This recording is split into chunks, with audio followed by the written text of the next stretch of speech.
The daughter of a freedom fighter and poet under the force of Saddam Hussein's regime. Well, we didn't know that it was a police until he opened the door and I was standing in front of him and he kind of opened the door and realised, oh gosh.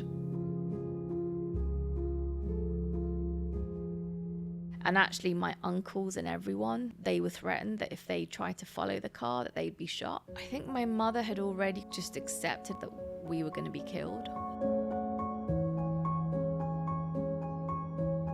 I knew the coercive control was creeping in. I was being told what to do, what to wear, what to say, while he was in another country. And I thought, wait, he's in another country and he's telling me to do all of this.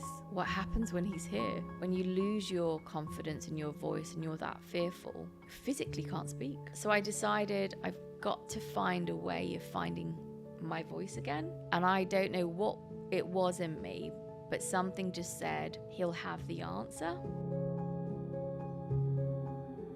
Greetings, I'm Ashley Samuels Mackenzie. And I'm Charles Parkinson, And welcome to How I Became, where we unveil the unscripted journeys of inspirational figures. Hi, my name's Taban Shoresh, and this is how I became the founder of the Lotus Flower and Therapy Beyond Borders. the daughter of a freedom fighter and poet under the force of Saddam Hussein's regime, experiencing a childhood fraught with fight or flight that could be seen as more of a nightmare, far from an idyllic dream. Being minutes away from certain death, she was miraculously saved by an interception of the driver to the death camp she was being driven to, who saved her and her family from a genocidal grave. Moving over to the UK, she spent years not speaking about her past, until it came out in her professional life when she was encouraged to tell a story, and it flowed out as she spoke from the heart. I'm truly wowed by this guest's story that she will share with us in the next few hours. Introducing Taban Shoresh, founder of Therapy Beyond Borders Foundation and the Lotus Flower. Thank you. Wow. Welcome. Would you like to write my book? That Was beautiful. Thank you. It's always surreal when I hear back my story because it almost never feels like it's me, but it is me. I don't know how to describe that, but it's a really nice moment of reflection when I hear it from other people. So that was beautiful. Thank you. Very welcome. Does it feel like it was another life or someone else who experienced all of that? I think a lot of the time it feels like it's somebody else's life. And I'm kind of watching from a screen that it's happening, and then I have to remind myself, no, Taban, that happened to you and that happened to you and it's part of your journey. So it feels very surreal a lot of the time, especially where I've kind of got to and now what I'm doing. I don't know if that's a bit of imposter syndrome creeping in, saying, actually, that didn't really happen because you're very safe here now and you're fine. So it's surreal. Well, for those watching and listening who don't know your story, they're about to hear a very unique story, Yes, an inspiring story, but also very, it's hard to listen to. It's an emotional story. So just to note that for anybody listening, is emotional, and we'll share later on, different places, how, if you are going through something similar, if that's an abusive relationship, where to go, what to look for. So that will come as well. So you are the founder of two charities, the Lotus Flower and Therapy Beyond Borders. If you could describe in a sentence what each one does, how would you describe that? I think they were both kind of born out of each other, and there's one strand that goes between both of them, which is, my hope is for anyone that's gone through those experiences, a lot of things that I've gone through, that they don't have to go through it, but they heal, learn and grow. So it's the three words that I always use. You have to kind of heal from something, learn from something, and how do you take that and grow from it as well? So both of them have that strand within, and that was on purpose, because at the end of the day, if we want to be able to create impact or give back, I feel like that is the right strand that's helped me. And I feel like it will help others in that way as well. Excellent. Love that. Yeah. And the Lotus Flower is a non-profit that supports women and girls impacted by conflict and displacement. What are some headline stats that you've achieved in the time? Wow, there's so many. I mean, considering I started it in my living room with zero money on my own, I've gone from on my own to now we've got 200 staff on the ground out in the field implementing projects. That's in Iraq, is it? That's in northern Iraq, Kurdistan. We've managed to support over 60,000 women and girls and community members. We've hit our 2.5 million income, which sounds really strange to say. So there's been lots of milestones that it's grown from, and it really did just start in my living room with no money. Well, this is the story we're going to tell, how you got to the point where you're in your living room and starting these charities to where the charity is today. And to tell that story, we go back. Let's set the scene for the audience of the world that you were born into. What was it like at the time? And we're in the early 1980s. Yeah. Saddam Hussein, it's his regime. He's prime minister of the country of Iraq. And you were born to Kurdish mother and father. What was it like at that time for the Kurds? So I guess to kind of answer that question, I'd have to kind of bring in some context about Kurds. So one of the questions that I was asked when growing up, especially in the UK, is where are you from? And you'd always pause and go, oh, which one do I say? Do I say Kurdistan, I'm Kurdish, or do I say Iraq? Kurdistan's not on the map officially. It's the largest nation state without, it's the largest ethnic group without a nation state. So there's over 50 million of us around the world. I'm from the Iraqi side, so you have to kind of go back in history. And when the development of nation states happened, they carved out the country. So you had Iraq, Iran, Syria, and Turkey, and they forgot to give a state to 40 million people that were in the middle between all those states. Wow. So we were forced to kind of to go under the countries that they'd developed. And for me, I was on the Iraqi side. And this was in the 1920s? Is this 1920s, when you were talking about when they were carving out these countries? Yeah. But it just in my limited knowledge, but looking at the history and the research, it seemed like it was almost very close, because there was a treaty that wasn't ratified that had Kurdistan as a country. The Sivers Yes. treaty. And my son's named Siva. So it was very he's named after a political agreement where the Kurds nearly had independence. Wow. But it was soon crushed, sadly, by the Lausanne Treaty, which kind of said, no, you can't have it. So it's the closest that we've ever got to having our own independent state. Wow. But for Kurds, if you go back to my ancestors, when I describe it to people, I'm not Arabic, I'm not Turkish, I'm not Persian. I'm Kurdish. I speak Kurdish. There are different dialects in Kurdish. You have a different culture, different history. So everything about it is that it's the only way that I've known to describe myself. And being from an ethnic group that is targeted and still is in other regions very much targeted, it's always been very difficult to kind of explain where I'm from growing up. But I am Kurdish, and my father and mother are both Kurdish. My father was actually a poet, so when you read out that poetry, it really does hit home for me, because poetry in our language is actually used as an art form, where his poetry was invoking people to uprise.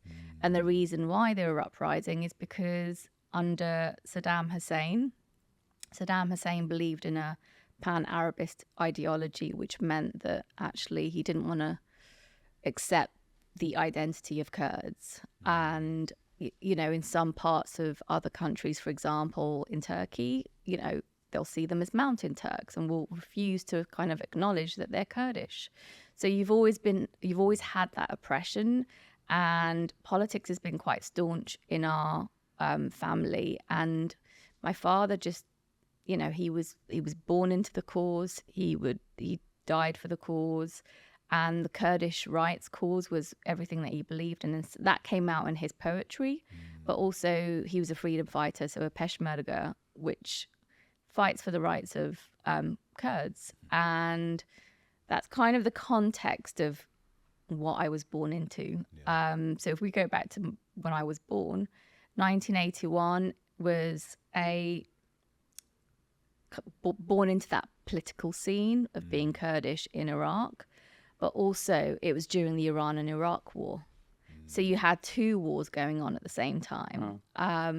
So I've been born into conflict. And so from a very, very young age, that fight and flight mode has just been ingrained in us without us realizing.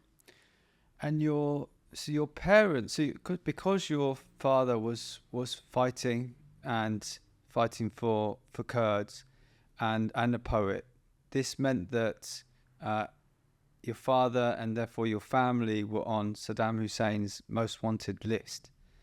What did that mean for your family? What did that mean for your mother and father in terms of how they could see each other and interact? So you had Kurds, a lot of the Kurds were very active, and anyone that was active and part of the political movement would be on a wanted list.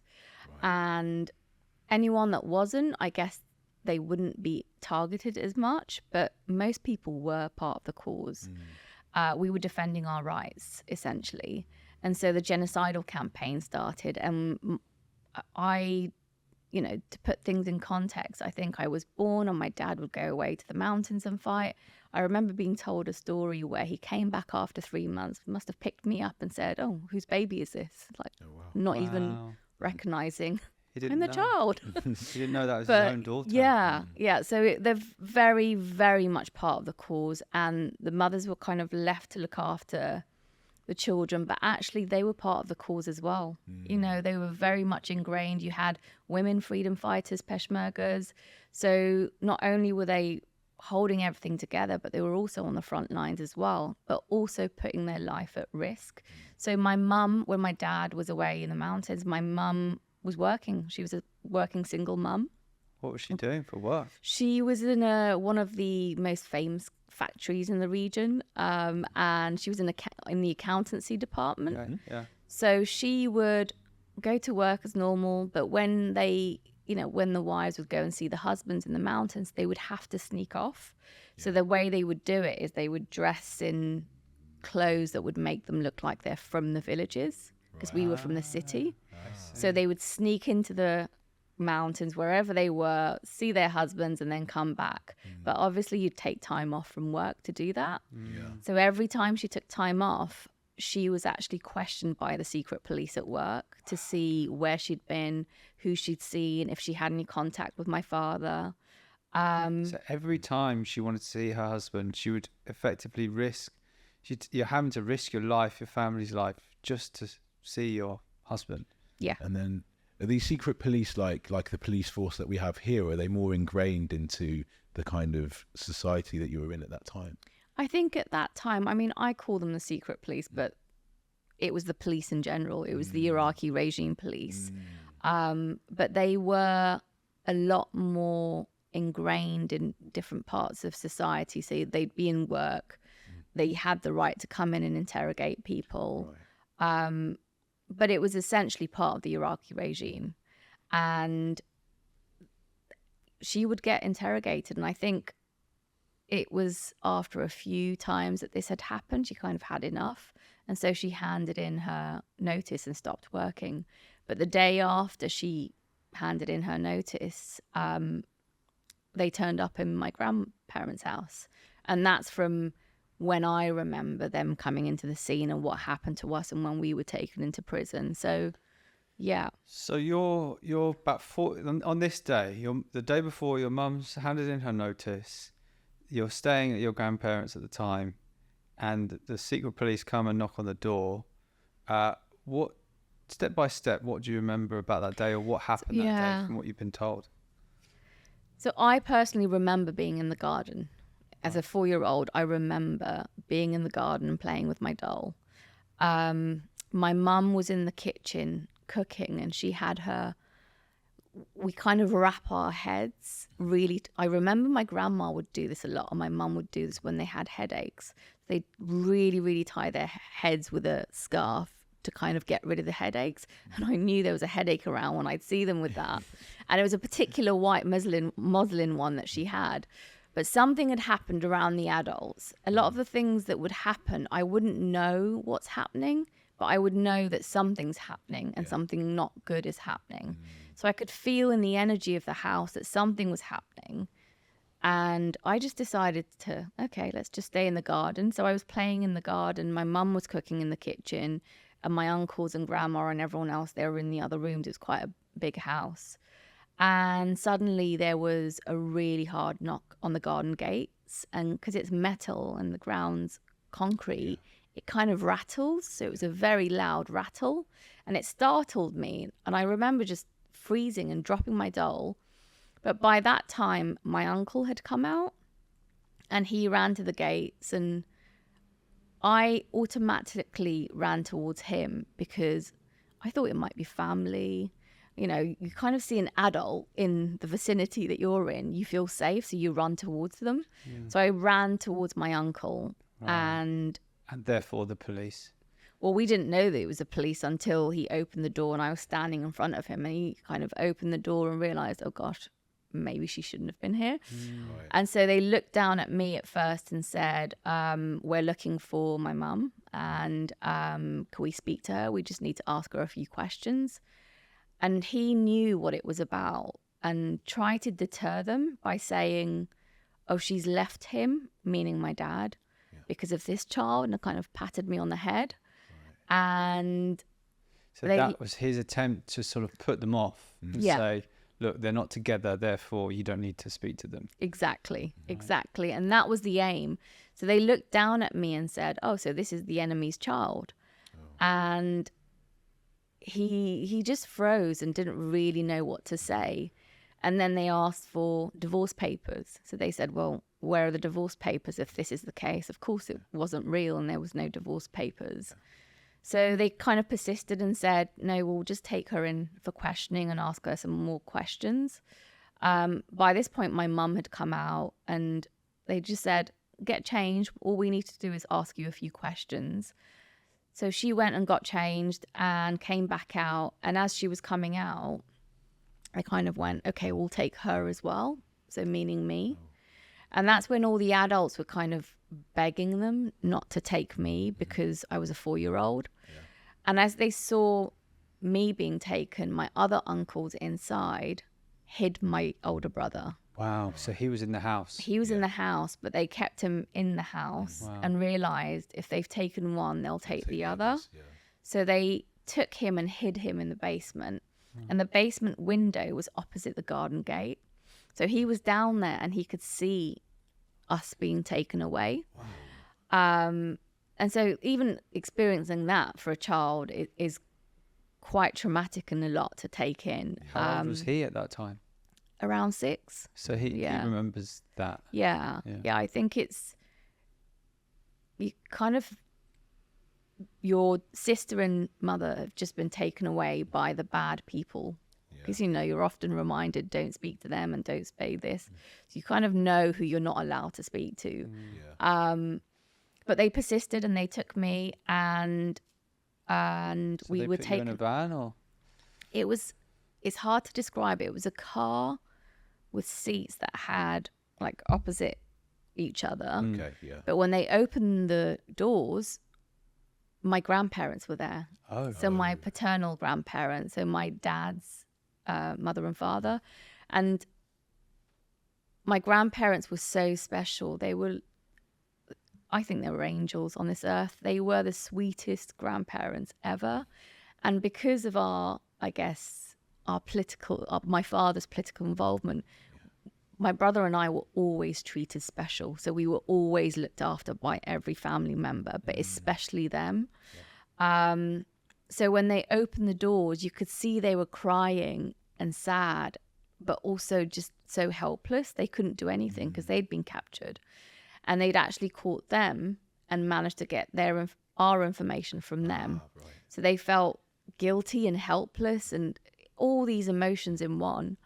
But we were taken in, and no begging, no crying, nothing from anyone was accepted.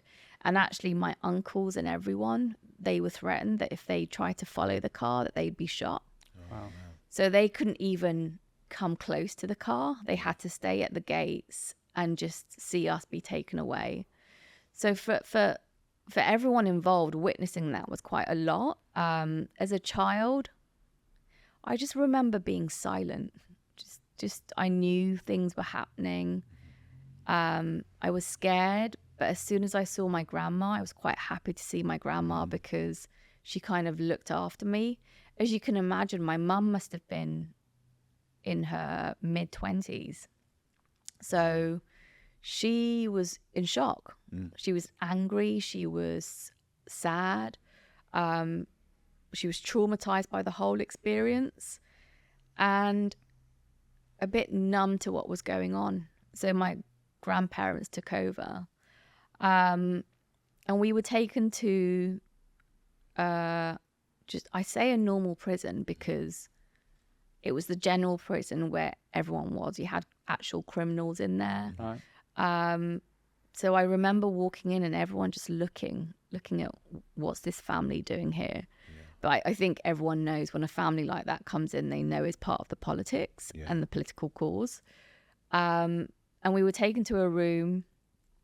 It's a bench, and I remember sitting with my grandparents mostly. My granddad was diabetic, so he had to go to the toilet often. Not only was he scared, but his diabetes was kicking in. And so he was often in the toilet. But they interrogated the adults one by one to try and get as much information as possible. And their goal is to try and find your father? Yeah, that's all they wanted. They just said, you give up the information of where he is, we'll let you go. Wow. Did you believe that to be the case? No. I looking back now, no. 182,000 people were killed during that genocide. I think, and in some of the most brutal ways, I don't think anyone would have been saved. It was more, let's try and find them. So in regards to the genocide, at what stage was that at this time? Had that been gone? Was it just beginning. starting? Yeah, because a lot of the genocide happened in 87, but it had actually started in 86. So we were part of the group in 86. So I was in prison in 1986. Right. So it was the start of it, but you had genocidal campaigns happening everywhere. And I think the height of it was around 87. Okay. And obviously they wouldn't give anything away because they knew it wasn't going to lead anywhere. And so after a few hours of interrogation, they put us back into the cars. And this time they picked up a 18-year-old boy. He looked about 18, who was blindfolded. And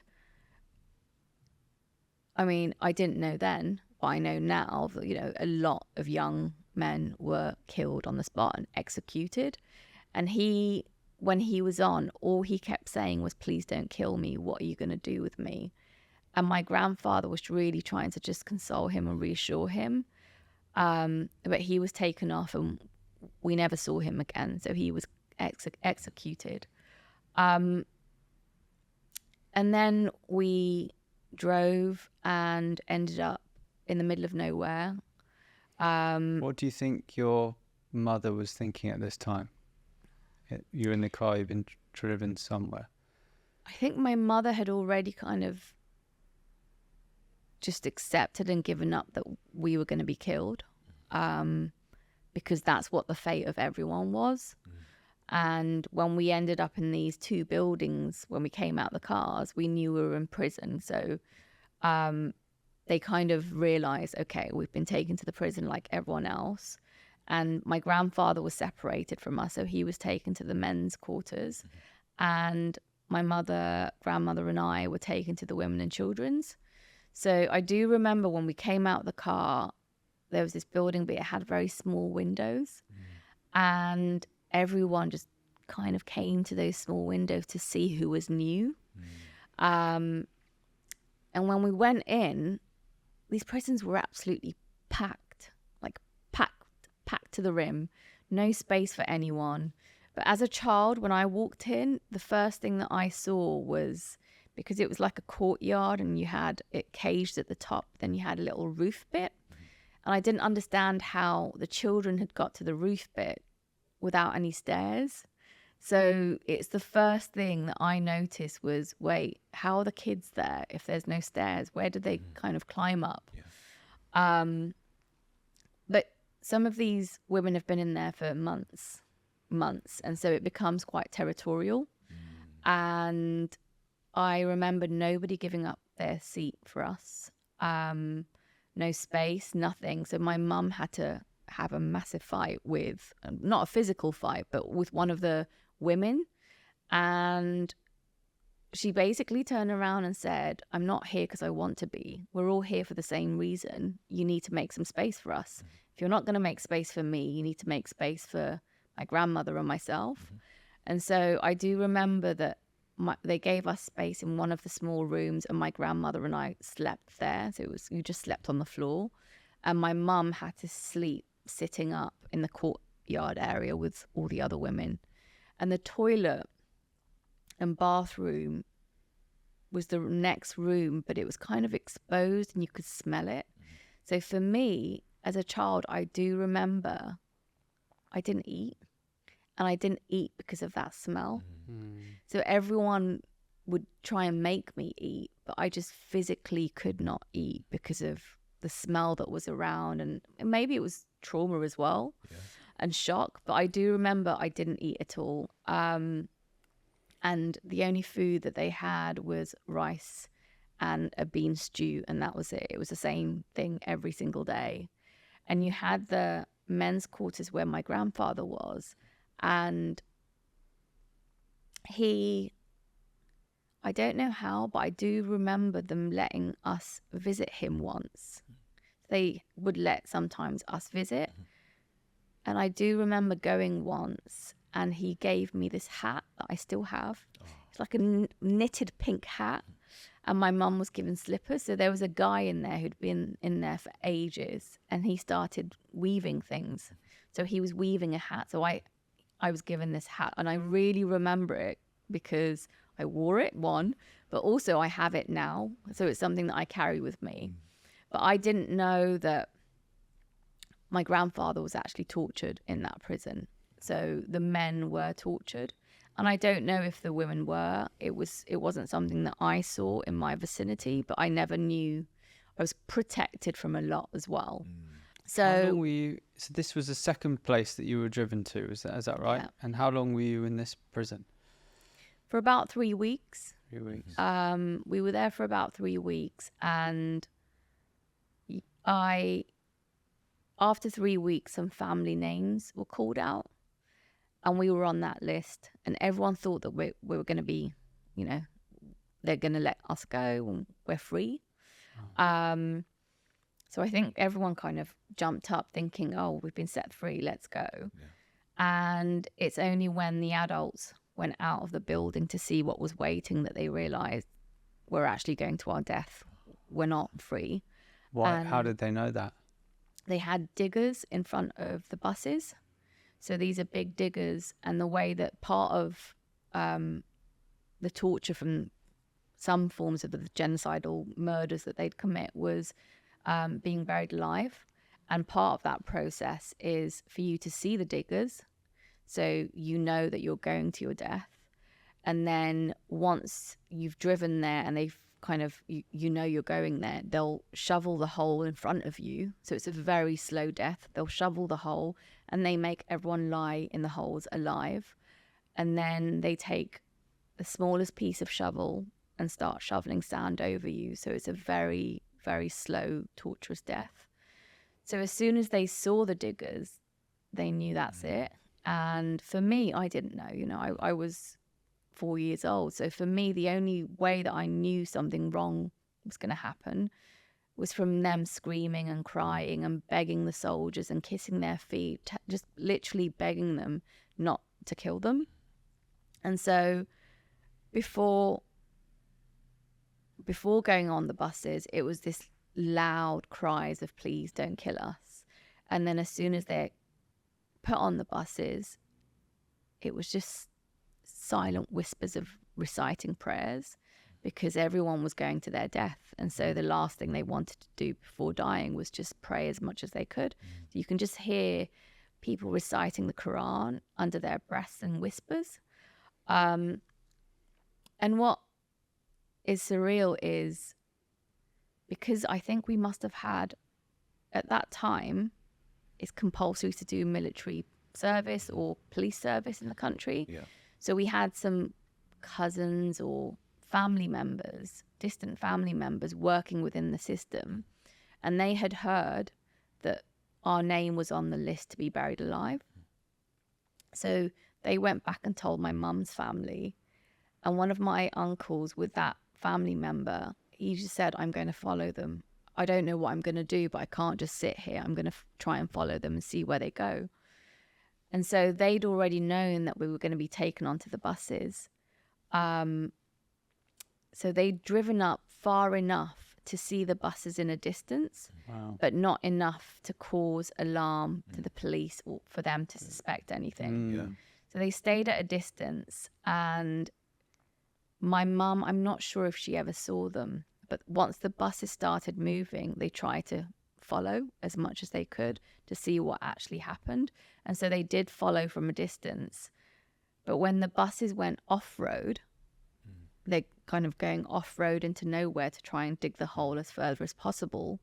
That's when they couldn't follow.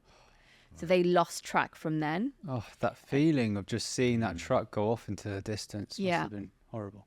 And it's that acceptance of, that's it. Yeah. We've lost them. And so for my mum's family, they almost started the funeral from that moment. They'd been told, we've lost them, they've gone, the digger was there, the buses went this way. So for them, that's the last time they heard from us or had seen us. And while we'd kind of gone off, halfway through, the buses stopped, and we don't know what happened, but something was happening outside. We could hear like people talking or something happening in the distance, but we didn't know what. And then eventually the buses started driving again, and after a while it stopped, and then the doors opened. And when the doors opened, the drivers had changed, and it was this two guys who said, we're Kurdish, and we're not going to kill you. We're here to rescue you. And we're there thinking, I mean, I was too young to even understand any of this, but my mum and family members, I mean, everyone was so relieved. But then they said, you do need to disappear. You need to disappear as if you're dead, because if you're caught again, not only are we dead, but they will kill you on the spot. You won't have any prison. You won't go anywhere. You'll just be executed on the spot. So you can't be found, and you need to disappear. So they let us go. And my grandfather, my grandmother, my mother, we were all together again. And we managed to walk to a road. So at this point, you just have, you're literally, all the instructions you have are disappear. And you're in the middle of nowhere. Yeah. Wow. Yeah, disappear So as if you're dead. walking. Yeah. How many people are on this bus? I mean, there was around 2 buses. I can't remember exactly the number of people, but there was a lot of people. And did everyone go the same way? Did it all just disperse? No, I think everyone just dispersed and did their own thing and kind of recreated their own families and kind of went with their own families, because everyone goes at their own risk. And we managed to make it to a roadside. And this is the strangest bit I will never understand, is my grandfather stopped a taxi. And that taxi happened to be one of his old students. Wow. Oh. And I'm there going, how? But one of his old students, and he just was so baffled. He couldn't understand why he was there in the middle of nowhere with his family. He just couldn't understand it. And he couldn't tell him as well. Oh, the students of thinking course this. not. Yeah, the students thinking this, but my grandfather couldn't tell him anything. So he just said, don't ask any questions, don't say anything, don't talk, just sneak us back into the city without anyone knowing. I mean, Wow. even that taxi driver was a miracle worker because Yeah. he managed to get us back in. Where, We just- how did you hide? Just in the where the feet are, or just? I haven't got a clue. I don't know what route they would have taken. I don't know where they would have gone. I physically don't know. And I can't remember. All I know is that we were stopped and that person managed to take us there. Yeah. I don't know if there were checkpoints. But sometimes you can be Kurdish, but you can, I guess, did we have clothes that looked like we were from the village? I don't know any of those details. Yeah. But he managed to get us back in. Wow. But we knew we couldn't go back to my grandmother's house, so my mother's parents, because it's the first place that they would look. So we went to my mum's stepsister's house and my auntie, and it's the least likely place for them to look. So when we went in, everyone was wearing black. Everyone was mourning. They'd heard that we were being buried alive. And that was the last that my uncle had seen of us, was from that bus. And so that was confirmation for them. So for us to walk in, I'm guessing would have been a very big shock. You effectively walked into your own funeral. Yeah. Yeah. Wow. And I don't know if anyone thought that we'd come. Well, we did come back from the dead, more or less. Yeah. And they were so shocked. But my dad has sent message. I don't know how these underground networks worked, but he'd sent the message that we couldn't stay. So my grandparents risked it and said, no, we want to stay in the city. We'll just go in hiding. And lots of people had hidden rooms. So you'd go into a house. For example, when my dad used to before come back and stay, he would either stay in the basement or in a room that nobody knew about. And he'd stay there for months. And that was part of the hiding. So they risked staying in the city. But my mum, the whole family were like, no, you're not staying. You need to go. So she had a brother in the south of Iraq, Douania. So we went and stayed with them because it's Arab populated, least likely place for them to look. And it just meant that we had to stay indoors. My mum speaks Arabic, so she could go out. I couldn't because I only speak Kurdish. So, and she decided to leave my brother with her family because as far as they were concerned, they didn't really know he existed. And so she thought if we die, then at least he's still alive. Yeah.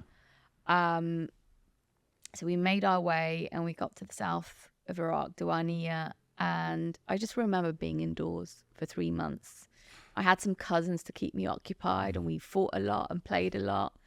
But I just remember that I was never allowed out and I was never allowed to speak Kurdish if anyone came in. I just had to kind of play that role. I think by this time it was 3 months and my mum just put her foot down and said, I can't pretend to be dead any longer. She said this to who? My dad. Your father. Yeah, all these radio underground networks, they kind of send messages. I'm pretty sure it was letters. Yeah. Or through friends. So a distant friend would come and check, send a message, and then they'd go back. So she'd sent the message and said, I can't do this anymore. We need to leave. And so my dad finally agreed and said, okay. And that's when a friend came to pick us up and we picked up my brother. And then we went to another city, Suleimania, and we had friends there. So we stayed with them. And again, we were nearly caught. I don't know how we were rescued from that situation as well, but they do random house searches. So they know lots of people are in hiding and they'll do random house searches in the cities. And when we were there, they decided to do one. and they did every single one. I was hidden in a flour barrel. My brother was hidden in a rice barrel. I don't know where my mum was. So they heard the police coming and quickly just had to hide the children. Yeah, everyone had to go in hiding. Wow. And they searched every single house on that street and stopped on the one that we were at Oh, and said, okay, that's enough for today. wow. So again, I haven't got a clue how, but we were rescued in that situation. And so my mum just was adamant that we had to go. But this is during the Iran and Iraq war. So you had all the bombs dropping from that in the rural areas. Yeah. But we couldn't stay in the cities because the cities were too dangerous for us to hide in because they would have constant searches. So we had to go to the rural villages that had been completely deserted by everyone. The only people you'd see there was fighters. Right. And a lot of the Kurdish fighters would be in these regions. So, I mean, I remember a particular time when we were caught in a really, really, really heavy bombardment. So you had the planes dropping bombs, everything was happening. And then you had the Kurds fighting the Iraqis. And You were in the middle of this. Yeah, in your middle of all we were the this. only, it was my mum, my brother, and myself with all these fighters. And we were stuck there for 2 weeks. We just had to, there was nowhere else for us to go. They had an underground radio station. We could pick whatever house we wanted to stay in. You had a whole town to yeah. yourself. Yeah, basically. But it's amazing It's that surreal. a war zone was a safer place Yeah. for you than the city, Yeah, effectively. yeah. It was our only option. There was no other way because if we were caught in the city, we'd be killed instantly. Whereas in the war zones, you would hear the bombs. And this is one reason why fireworks are quite triggering, Yeah. especially for people of conflict, is that sound of, and then you close your eyes, hold your ears, and you don't know if it's dropped on you. And when you open your eyes, you're like, okay, I'm still alive. It hasn't dropped on me. Survived So again. that, yeah, you'd hear a lot of that. But strangely, you also had things that kept us occupied. Like I love outdoor cooking. It's something that just takes me back to my childhood, but it takes me back to those moments, strangely. And I loved the food that my mum would cook outdoors in these villages in the middle of whatever was going on. But that was comfort.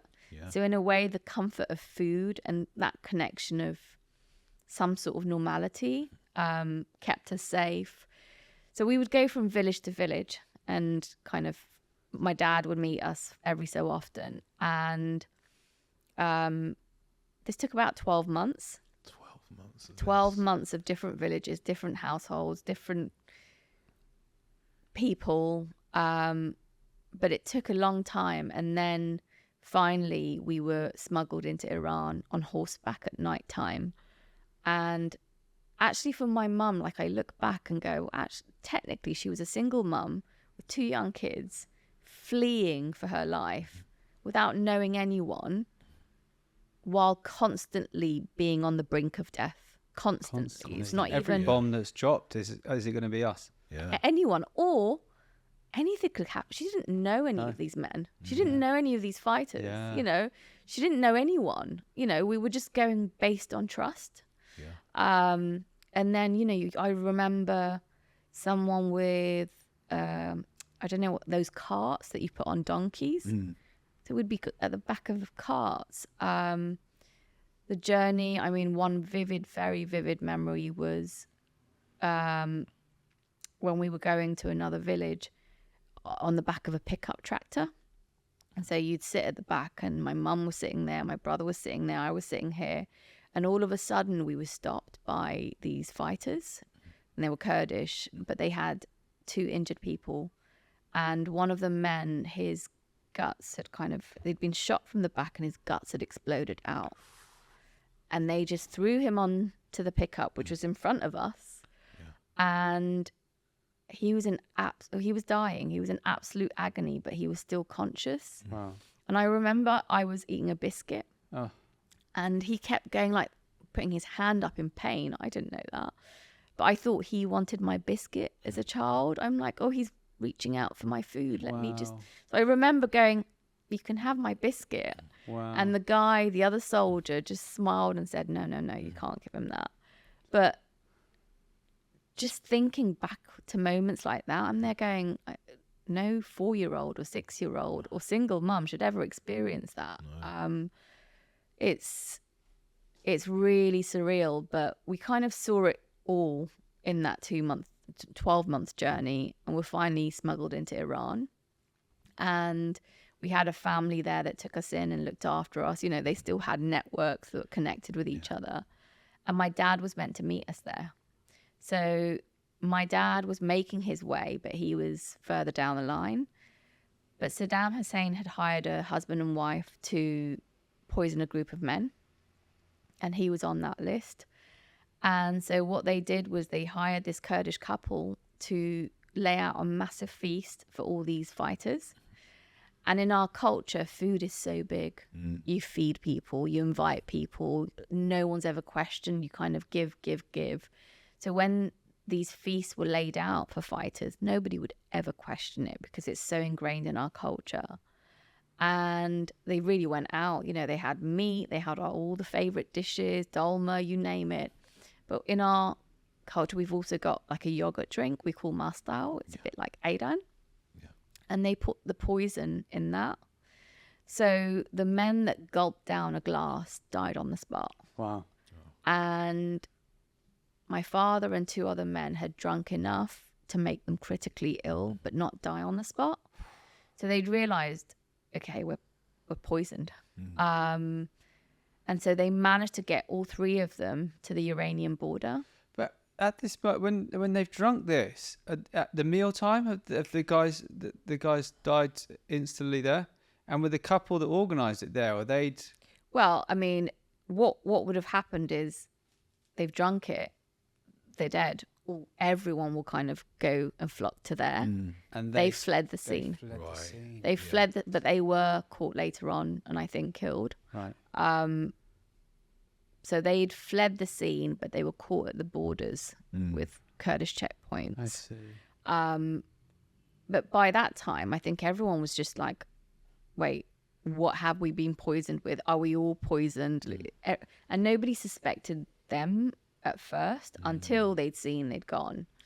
So they'd drunk enough to make them really bad. So just for the fact that your father didn't drink the whole thing, he managed to stay alive. Yeah. But he drank enough. I mean, when he was brought into Iran, they brought him into that family house that we were with, and the lady that was there was monitoring him, so monitoring his medicals. And, you know, they brought him, I remember I was in the corner of a room, they brought him in, and he couldn't walk. He was kind of foaming, and his hair was falling out. And this is just after like a day or 2. Yeah. Kind of same day, but hours later. Because the regions we were in was close to the Iranian border. So, and he managed to make it that night, but Amnesty International, and I'm not sure how, Amnesty International had picked up on that story and said, we will take them abroad to get medical treatment instantly. And so they took my dad and one other guy to the UK, to the hospitals here, and then the other guy was flown to France to get medical treatment. I don't know if you remember, there was a spy many years ago, Litvienko, who was poisoned, and he was in hospital, and he looked exactly the same as him. So he spent months in hospital, completely hair lost, everything.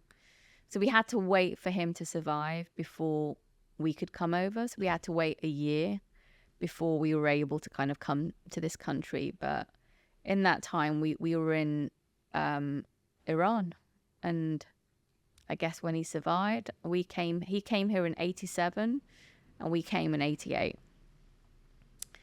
That's my childhood. I mean, and I've just hit 6 when I came here in 88. So it wasn't a normal childhood. Definitely not. that's an understatement, but it's I mean, it's just I think every day you've lived up until 6 is just unbelievable. Yeah. And I mean, you've got something watching over you because you escaped. You stayed alive many times when that may not have happened. Yeah. And you're here today to tell the story, and that is not it. It's not over there. No. You're just 6 years old. Just getting started. But it really gives what that experience does. It gives context and meaning to what you've gone on to do, and we will get to that. But just picturing the shift you must have gone through to go through all of that, to be avoiding bombs every day for the last year and a half or so, and been in prison, escaped death, and then you come to the UK, and I'm assuming then you go to school relatively soon after. Yeah. I mean, it was so different in so many different ways. First of all, I think just being on the plane, we'd never been on a plane ever. Wow. So we didn't know what it felt like to see land from above. Wow. And we were in the plane at night time, so seeing all the flickering lights was, what is this? This is magical, but also quite scary. Yeah.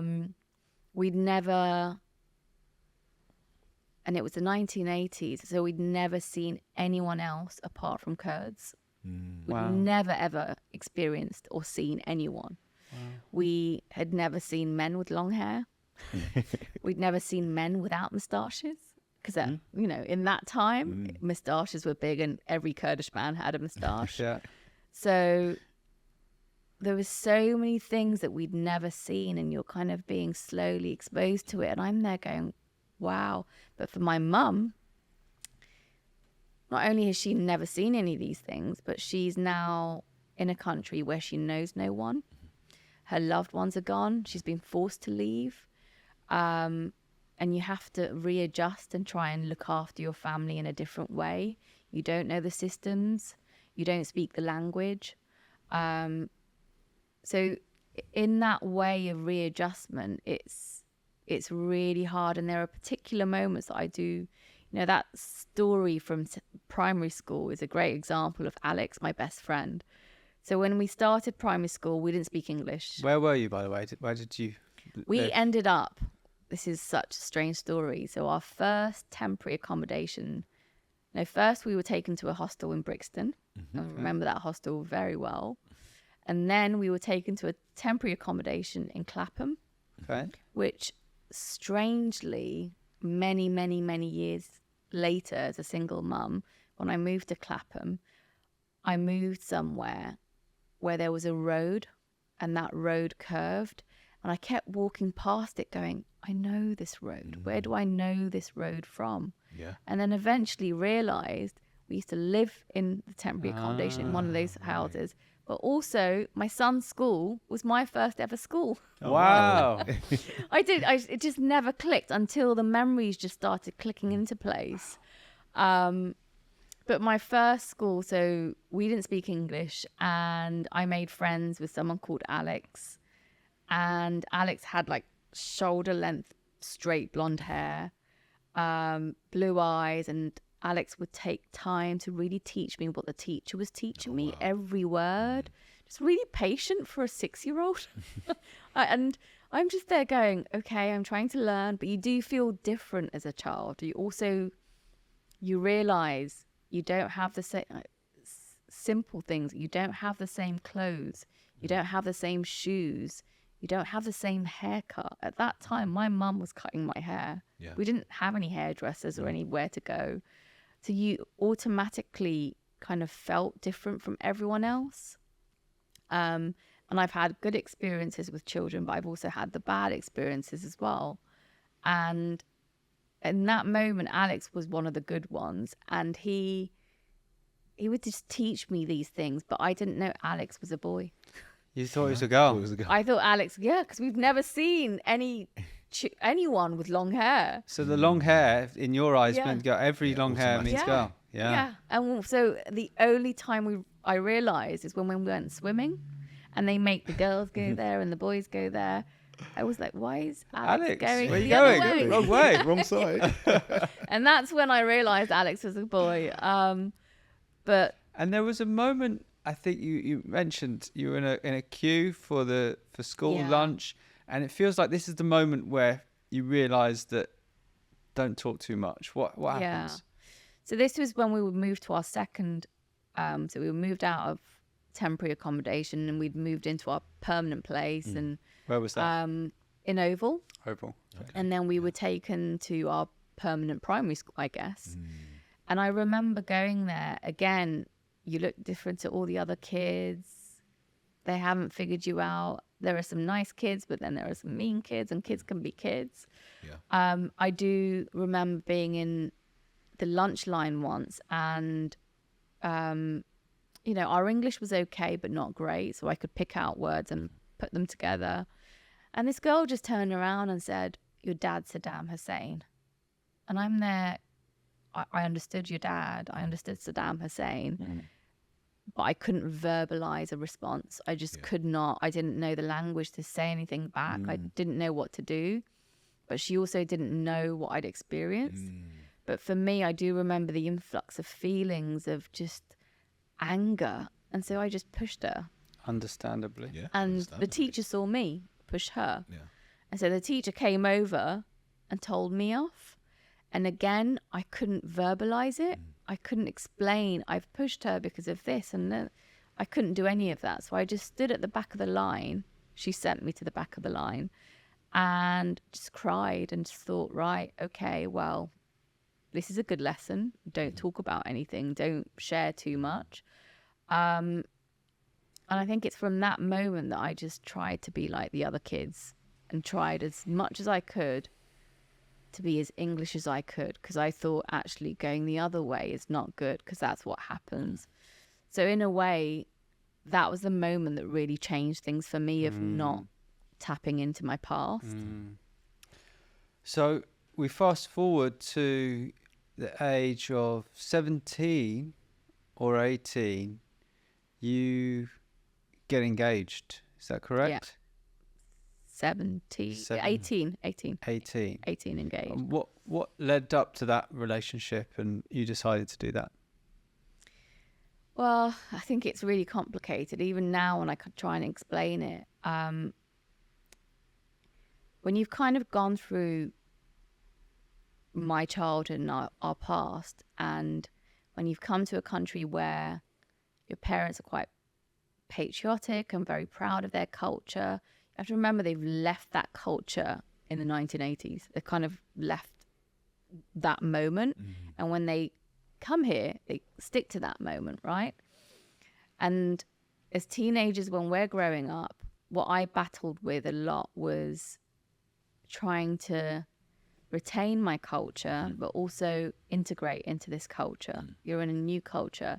And my dad and parents would always say, take 50% of the good of this one, take 50% of the good of this one, and you've got 100% of good. But trying to apply that as a teenager is quite hard. So often you'd find that I'd be rebelling or doing things that, I don't know, it could be something like going to a party. It's not really accepted in our cultures to do that. But my friends were all doing it, so I wanted to do it. So you'd find the rebellious traits that a normal teenager has.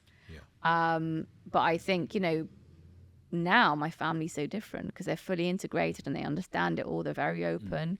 But when you're trying to adjust, it's a very difficult period to adjust to. And I think now, after many years of therapy and all the things that I've done, it's almost as if I think I was trying to do something that was within my culture that would be good for my parents, where I'd be accepted and I'd be loved. I mean, they've always loved me. But if you go to our childhood, the years that you're meant to get, what you're meant to get from your caregivers from a very young age, we didn't get, not because our caregivers didn't want to give it to us, but because our childhood was so traumatic. They didn't know how to look after themselves and regulate what they needed to, let alone trying to look after two children. So we didn't have that from that perspective in terms of needs met. And then in your teens, you're trying to get those needs met. So I almost felt like I was trying to get the approval of family members by doing something good and traditional. Yeah. And so I thought in my childish mind, that's the good thing to do, because that's what all Kurdish women do, is that they get married at this age and then they have a family. And so for me, I thought I was doing something good. But actually, my parents really disagreed with it. Oh, really? They did. They really disagreed. They said, you've been brought up here, you're going to have conflicting views.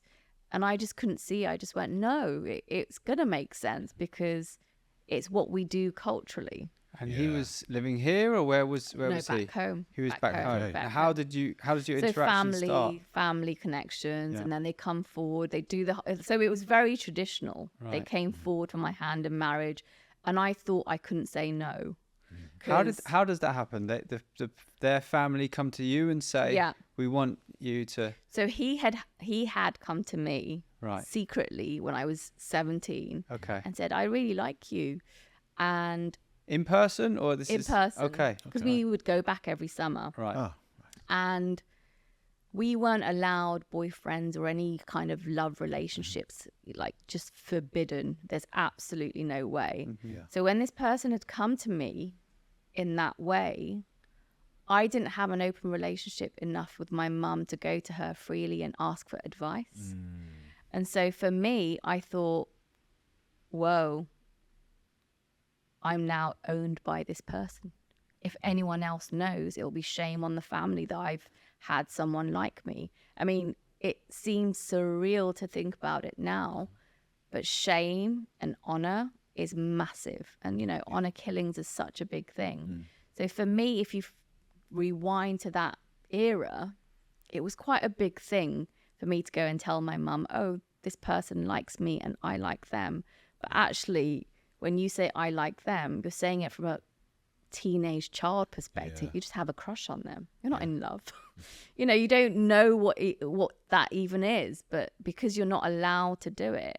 And that's where the identity and cultural crisis kind of kicks in. So for me, I couldn't go back and openly say it. But I didn't do anything until I think somebody else, when I came back to the UK, somebody else had come for my hand in marriage. And that's what they do. They kind of come forward and say, we would like your daughter for our son. That triggered a massive fear in me that this other person had already asked me, what does this mean? So that's why I just could not get out of it, because I was too scared. But me, Taban, now, you know, it seems ridiculous that I've actually been able to be in that position, to think of things in a way where I'm so scared to say something out of shame when nothing's happened. Like, there was no shame in anything. Nothing had happened. But I think the confusion of the identity, of not being open, not being able to express yourself.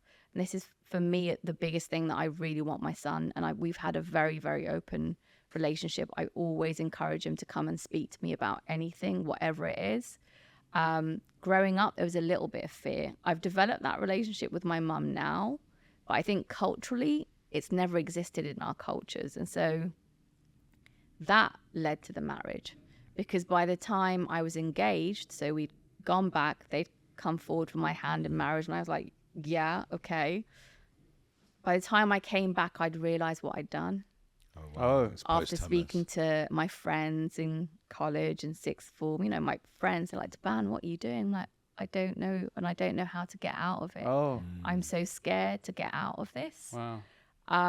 So I'd realized And what I'd had you done. been married yet, or you just engaged? No, so they'd come forward for my hand in marriage, Yeah. which is technically marriage. All right. They'd given me a piece of gold, which means you're officially now together. Yeah. But when I'd come back to the UK, I just realized, and it dawned on me what I'd agreed to. And I did not know how to back down. I was too scared.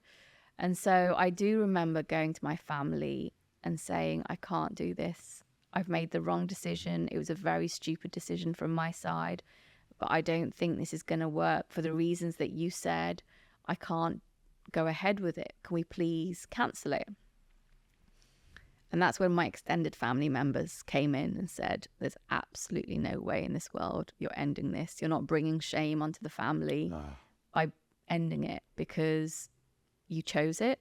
You now have to see it through. And so from the moment they said that, not my immediate family, my extended family, I just could not bring myself to put myself in that position of bringing shame onto the family. So I just accepted it and just went, well, it's my fate.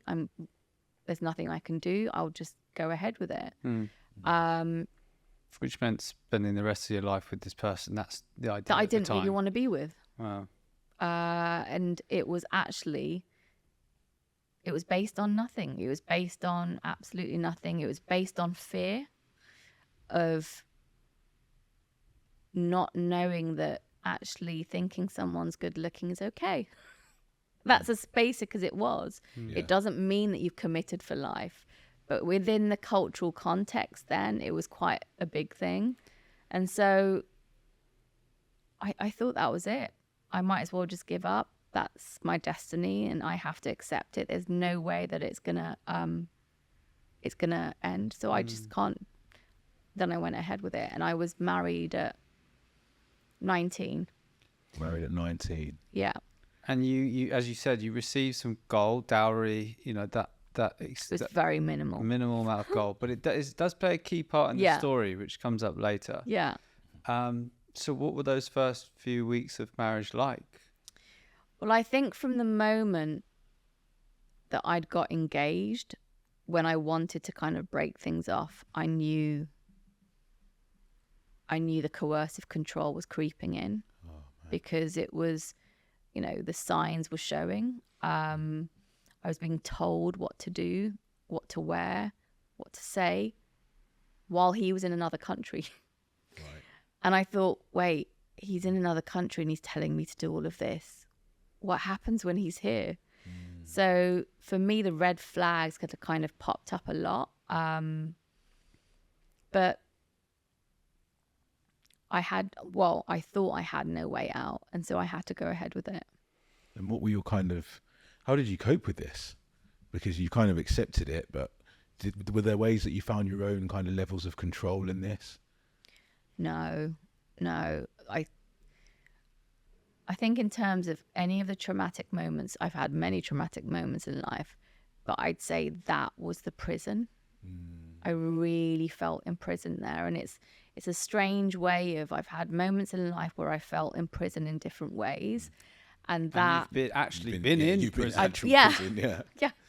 That felt like prison more so. It felt like prison. Because, why? So with coercive control and the abuse, it was emotional abuse, mental abuse, physical abuse. And it happened gradually, but also very ingrained in everything. So what would he do? Examples. You can't see a male doctor. I mean, we've had our family doctor for God knows how many years, but you can't suddenly see a male doctor. And if I went for a checkup, he'd come with me and say, well, why did you let him do a little chest test with those, I can't remember what they're called. Stethoscopes. Yeah. I am there going, what? So it was really simple things, but then slowly just got worse and worse. And I gave that doctor example because it played a massive role in my health in two ways. So when I was pregnant, the whole doctor scenario, I just remember being, everyone has these pregnancies where not everyone, but most people enjoy their pregnancies and they go to antenatal classes and they do all these. I do remember at one point I was sitting in a coffee shop looking at a group of women that were clearly in an antenatal group together and just looking at them going, I will never know what that feels like. I will never know what it feels like to have a group of friends to openly speak in that way. I was stopped from seeing all my friends, so all my friends were cut off from me. So he was just like, no, you can't see them. Just slowly, no. And it was the fear of, am I doing something wrong? I don't want to bring shame on anyone. Okay, I'll let that go. Oh, you're not going back to university. So for university, my parents had to physically fire him and say, not physically, but, tell him, okay, we will back her with a divorce if you don't let her go to university. So he did not want you to go. He didn't want me to do You wanted anything. to go. Family wanted you to go. Yeah. and they So stepped in. that's when he accepted it, is when the family said, we will fully support a divorce if you don't let her go. So he let me go, but I didn't have a normal university life. There were so many things, and gradually, because it happened over time, my confidence went. I couldn't speak to people. I couldn't look at people in the eye. I could not. I mean, there are stories of my son being in nursery and I'd drop him off, not look at anyone, not speak to the teachers. They actually thought I didn't speak English. And it just becomes, gradually it chips away at you. It really chips away. But there's this whole person still living inside. My brain is, I'm having full-on conversations with myself.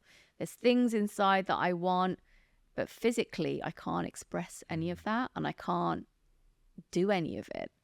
What would you say to Taban that was going through that at that time, if you could go back?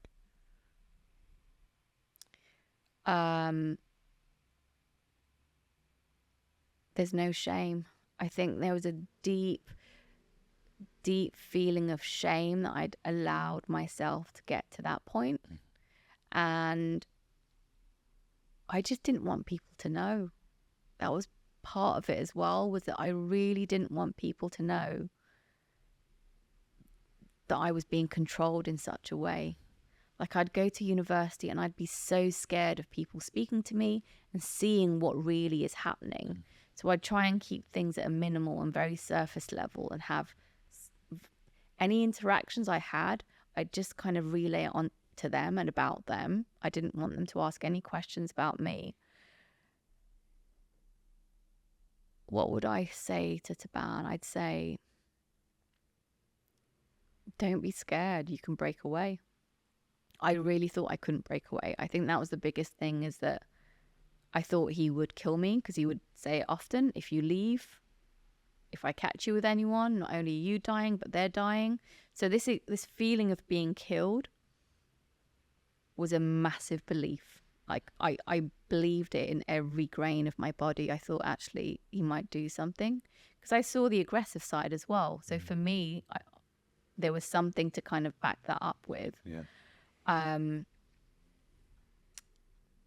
But yeah, I think pulling the courage to leave that was a massive thing, because at that time, divorce was a big taboo. Are you an agency or brand that would like to work with our production company, Unity and Motion? If so, contact us at unityandmotion.com. We produce commercials and social content for brands such as Chanel, Amazon, Reebok, Harrods, The Ritz, and many more. Now back to the show. It's heartbreaking to hear that you've escaped war and the feeling of being killed, and then you get to the UK, and then you enter into another scenario where you're just fearing for your life in what should be a beautiful, lovely, and there are other people going through this at this point, and I think we can hear from your story next. What you did do in that about it. Yeah. What was the straw that broke the camel's back? Realizing I've done nothing wrong. And it really was genuinely realizing, hold on, because all this time I did question it. Maybe I've done something wrong. Maybe I've said something wrong. Maybe I shouldn't have done that. Like, because it chips away at you and your mind so gradually, so deeply, that you start believing what this person's telling you. And it was that sudden realization of, wait, you've done nothing wrong. You've never done anything wrong. From the moment you got involved in this, from now, there's not been a moment where you've done something wrong. And it was that realization. And that came. So my son, as I was saying, I drop him off at nursery. He was around 4, and he had 2 teachers. And one of them, on the last day of school term, ran across the playground and held my hand. Her name's Dolce. And she said, can I please, please, please do 10 Reiki sessions on you for free? And I looked at her. I didn't know what Reiki was. I'm there going, what? She went, no, I don't do anything. I just come quietly and I leave. I won't even like touch you, nothing. And they're going, I didn't understand any of this. But I looked at her and went, okay, she's a woman and he will accept. And it's, I'll say it's for my health, because by that point I'd been diagnosed with Crohn's disease. And I was diagnosed when I was 21, straight after giving birth to my son. So I could kind of say it's healing for my Crohn's. And so she would come in, do the healing, and just go. Never ask any questions, never say anything. They all knew, but nobody would say anything because they knew that I didn't want to talk. And for those who don't know, what is Reiki healing? It's energy healing. So when someone's kind of trained in Reiki, they tap into a source of energy that kind of channels through them, and it goes through their hands, and it's very relaxing. One of the only healing modalities that's actually, I think, accepted in the NHS for cancer patients. It's just very healing and relaxing. And for those that believe in like the chakra points, it just clears the energy blocks. I didn't know anything about it at the time. But you were feeling the benefits at the time, which must have been, were you feeling? Massively. Right. Well, so after a session, what would you feel like? I didn't know it then, but now that I've kind of read into all these things, I realize it now. You know, every time I'd feel a little bit stronger. Something could kind of, there was this tiny strength. And I remember the last session, it kind of collided with around a Christmas work do. So I used to work, I think, 1 day, 2 days a week to support myself while I was doing my master's. And he'd accept that because he'd take the money.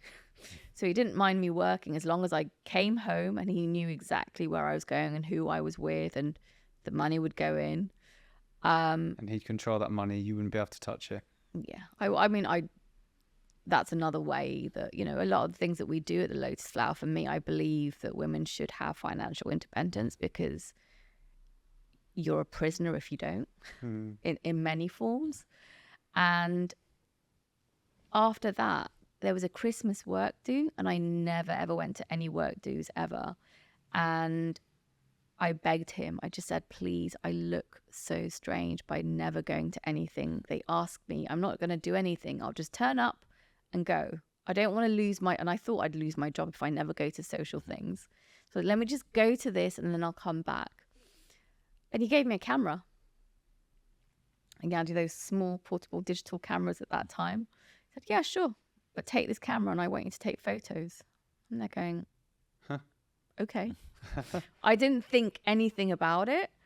So I went and we took team photos. And when I got back, he looked at the photos and went, why is that man standing next to you? And I'm there going, what? It's a team member I've hardly ever spoken to, but why are you asking that? And is this like a group photo? Yeah, it's a group Loads of photo. people, just happens to be a man It's the stood whole next to you. team. Right. The whole team, and one of them's a guy that's standing next to me. And it's like, why is that? And I was so confused. And it's that moment that I realized I've done nothing wrong. Yeah. I've done nothing wrong. And actually, I'd rather die. So if that moment I'd accepted, because all this time he's told me, if you leave me, I'll kill you, I'll stab you. I just accepted that he would kill me. So I said, right, you can kill me because I'm leaving you. There's absolutely no way that I'm accepting anything.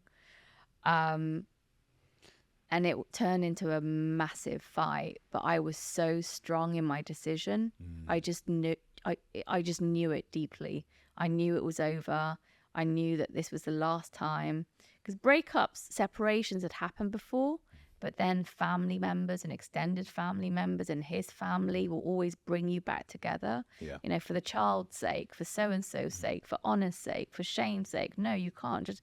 So it would always happen and we'd always be forced back together. But this time I was so adamant because I felt it viscerally. It was a deep knowing of, no, Taban, this is it. Do you want to spend the rest of your life like this or not? It's a really simple question. And you decided you were happy to die at that point. Yeah, completely. I just thought, if he wants to kill me, he can do that, because I'd rather that than carry on another day. How many years into the marriage was this? 6.5 years. 6.5 years. 6.5 years of, I mean, I don't remember one single day where there wasn't a fight. It was, I don't remember one happy moment. Like it was, and sadly, my son experienced a lot of that. And I do feel a lot of guilt that he's experienced a lot of that, but there's nothing that I could have done. And again, I go back to, you've done nothing wrong. There's nothing that you could have done. But the next day, so over the years, my parents would buy me bits of gold as well as the other gold that I had. So I'd kind of keep it secretly. But I do remember going to sell that gold and going to a solicitor's office and saying, this is all the money I have. I need a divorce. I can't call the police. I can't do anything big. I just need it to happen when I know he's not going to agree. And why did you feel you couldn't call the police? Because, again, you know, culturally, we're kind of constantly reminded of how much shame that would bring. And so you're encouraged never to integrate the police in anything that you do because it's so shameful. I was also scared because I didn't really know what the system does and how the system protects you. Would it mean that I would be taken away from my own family, who I didn't want to be taken away from? Like, there were so many considerations to take. And also the fact that you were taken by the police at one point in your life, which then led to you almost being killed. So it makes complete sense why you wouldn't want to do that. Exactly. The police has always never been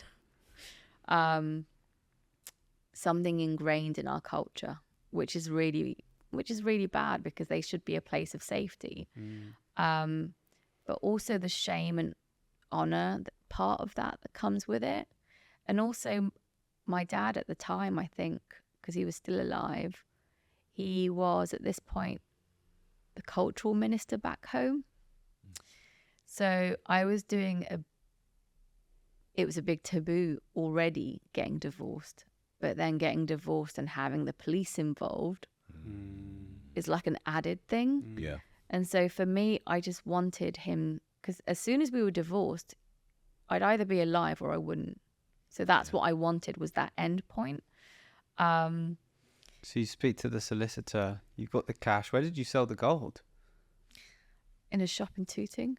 Like classic, cash for gold type place. Yeah. I mean, it was a bit more than just a few thousand, but yeah, it was a shop in Tooting. I went in and said, I've got all my gold, I need to sell it for this. And they were quite sweet, so they did it. Wow. And then you went straight to the solicitor in Brixton. Same and day? She just looked at me. Yeah. Right. Like, what?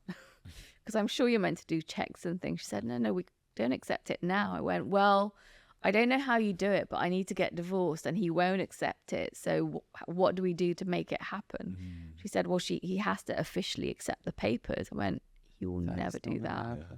So we had to plan for him to be cornered to get the papers. And that was the scariest day of my life, because I didn't really know what would happen and what way it would turn. Who was planning this? Solicitors were planning to get the papers. Because you have to serve the papers. Right. Yes. And they have to, if you get it through the post, then most people will just kind of respond through the post, through their lawyers. But I know he would never do that. Yeah. So we had to get a bailiff to serve it. Right.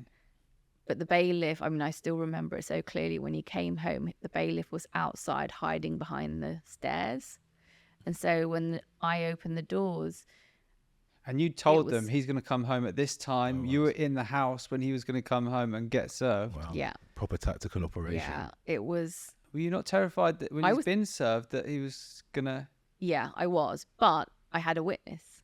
Whatever happened to me, at least that bailiff knows that I was the last person they saw. Did the bailiff know everything? They all knew Right. of what the conditions were. So, but I really didn't want the police involved. But Yeah. sadly, and so when that happened, he knew it was game over, and I was for real. It's over this time. But he made sure that my son would see him leave with his bags, and he said, "Well, if I'm not going to torture you, then your son's going to have to for the rest of your life. You'll see him." So he left that bit of guilt with me of, you're going to have to put up with your son seeing me leave in this way.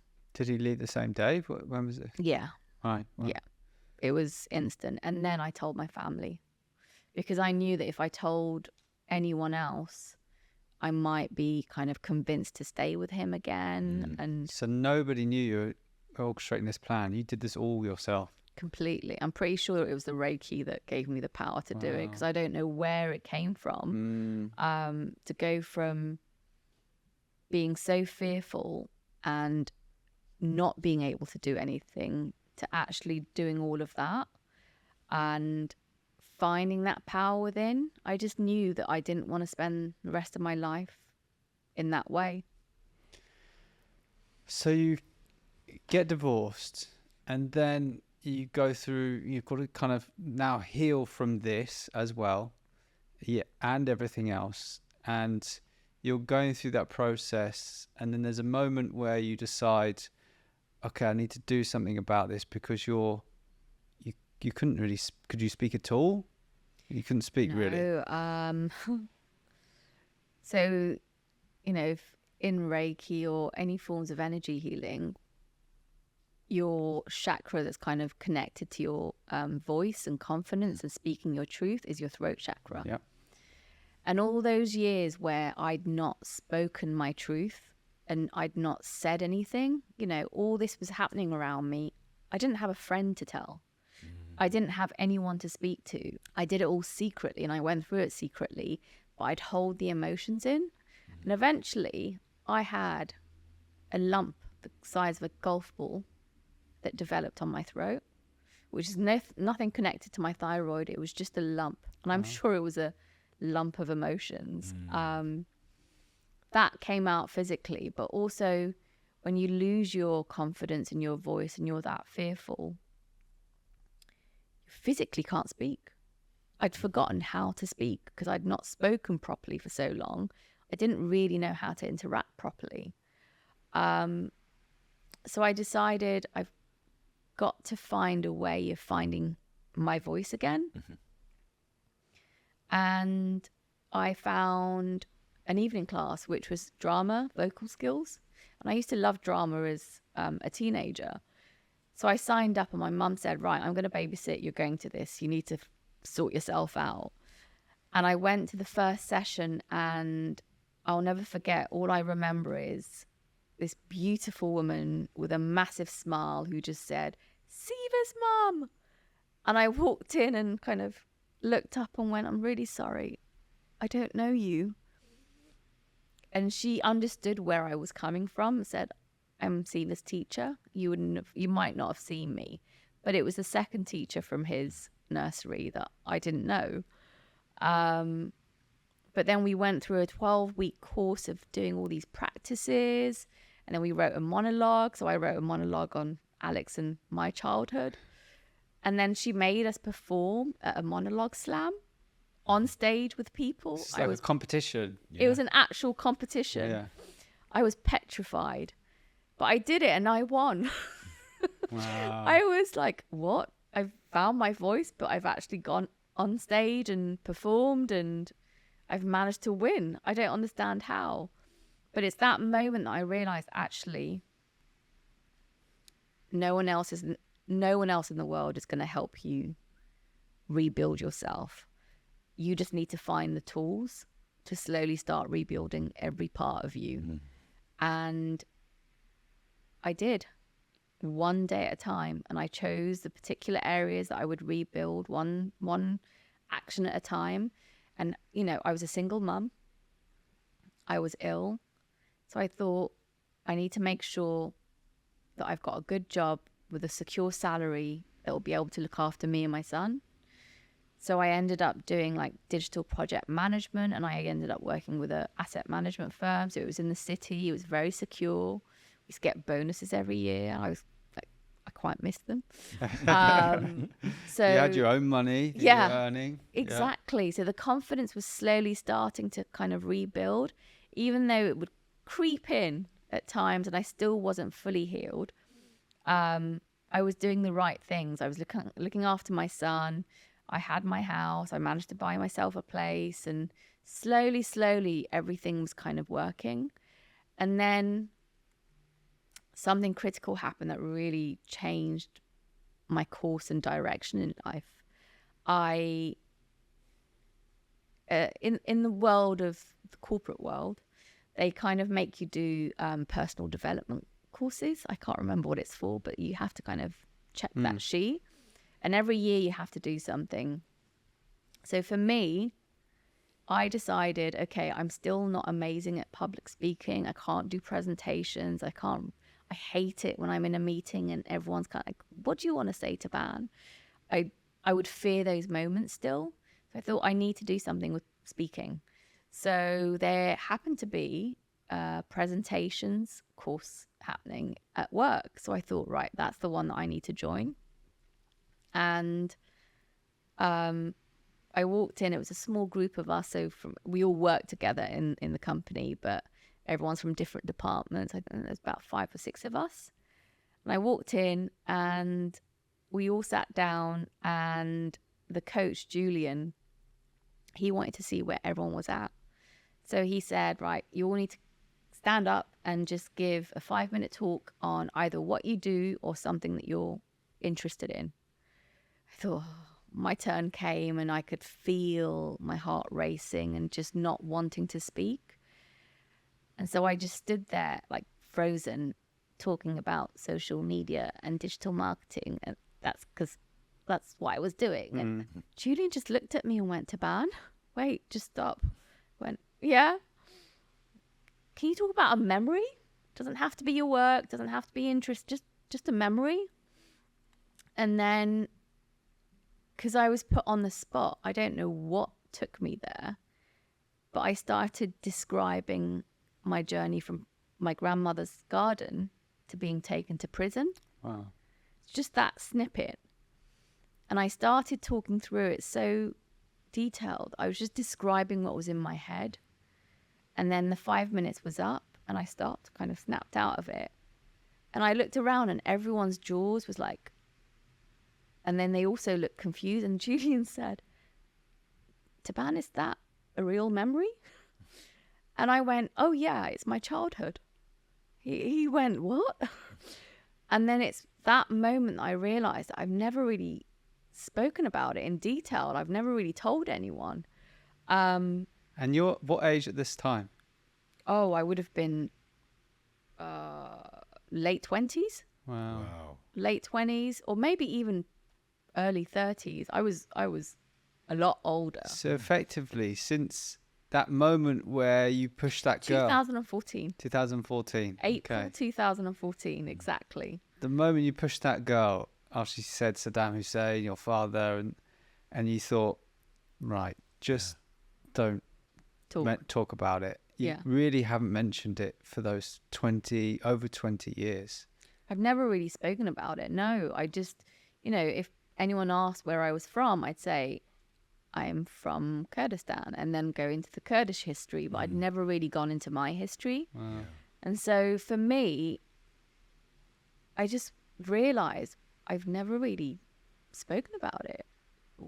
Why are you all shocked? Doesn't this happen to everyone? Yeah, it'd be normal to you because you went through it all. Yeah.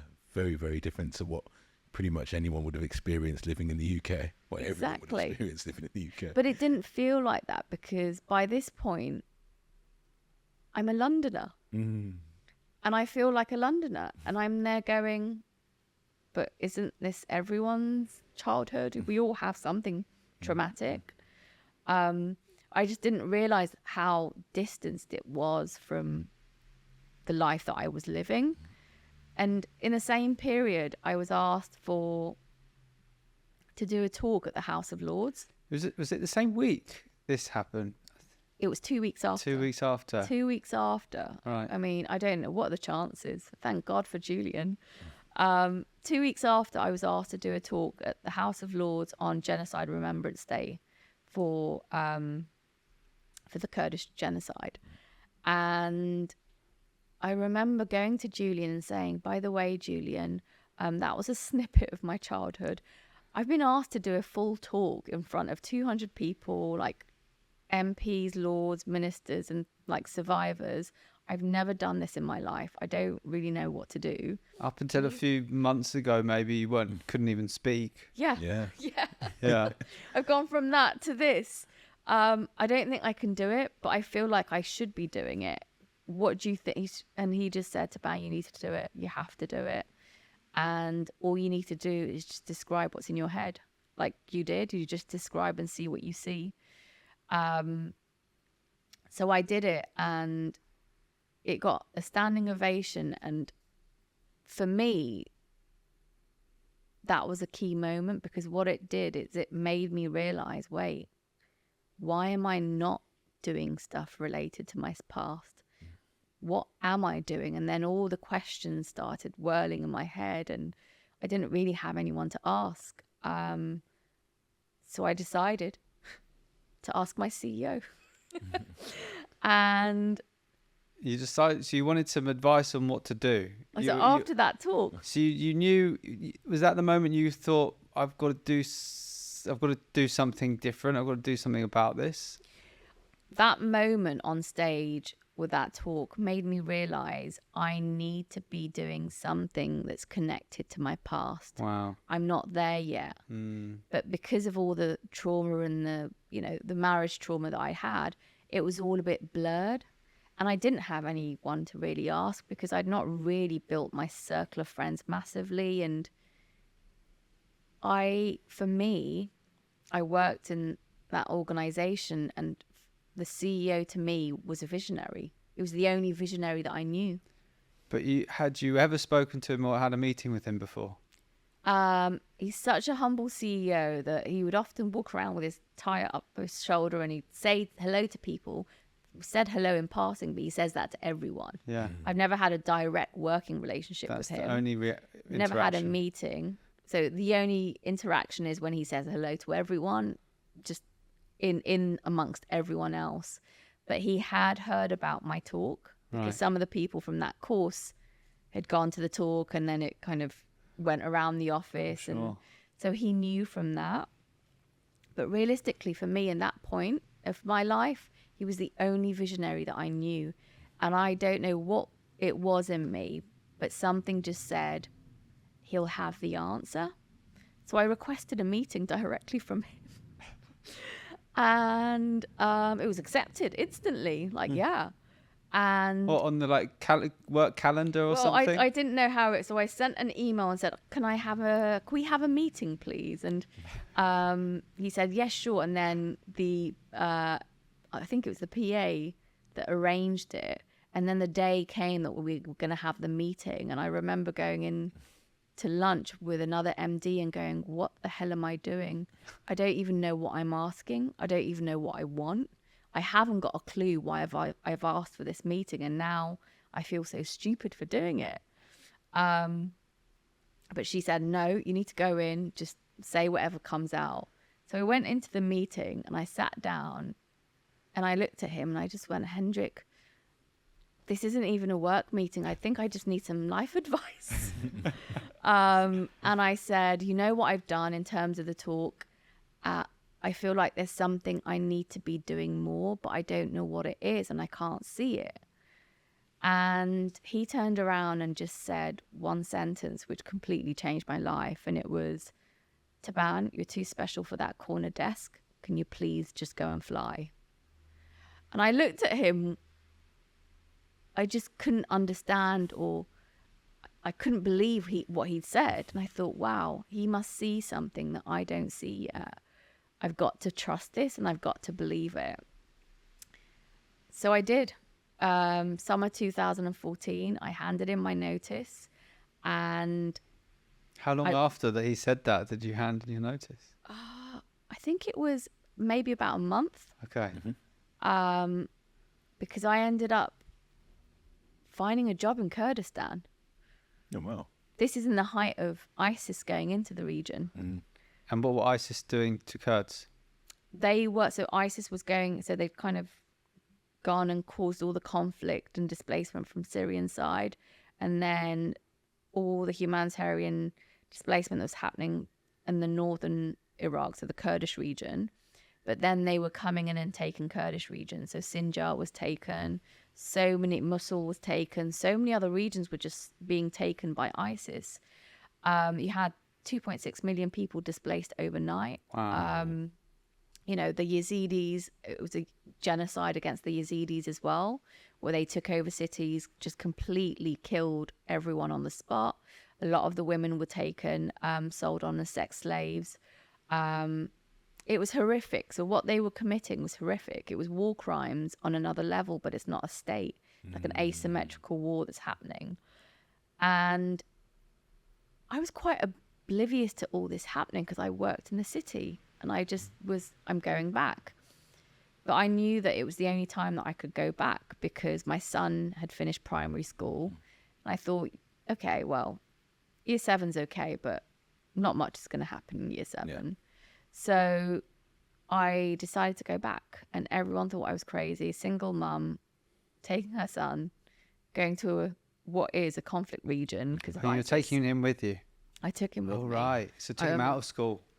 Well, he went to school there. Yeah. Sorry, but out of school here. Yeah. Yeah. Okay. And so I went back, and first day of my job, I landed and went into work straight away. Wow. I turned up in a suit, and I haven't got my red shellac nails on, but I normally have like red shellac nails. And I thought, what will I miss from London that I can't get there? And red shellac nails came up for some reason. They make me feel confident. So I thought, right, I need to go in with confidence. So I went with these nails. Now, anyone that knows red shellac nails or shellac nail, they don't come off. There's like a special way for them to come off, and I didn't know this. So I went back and went into the office. It was completely empty. There was no one there.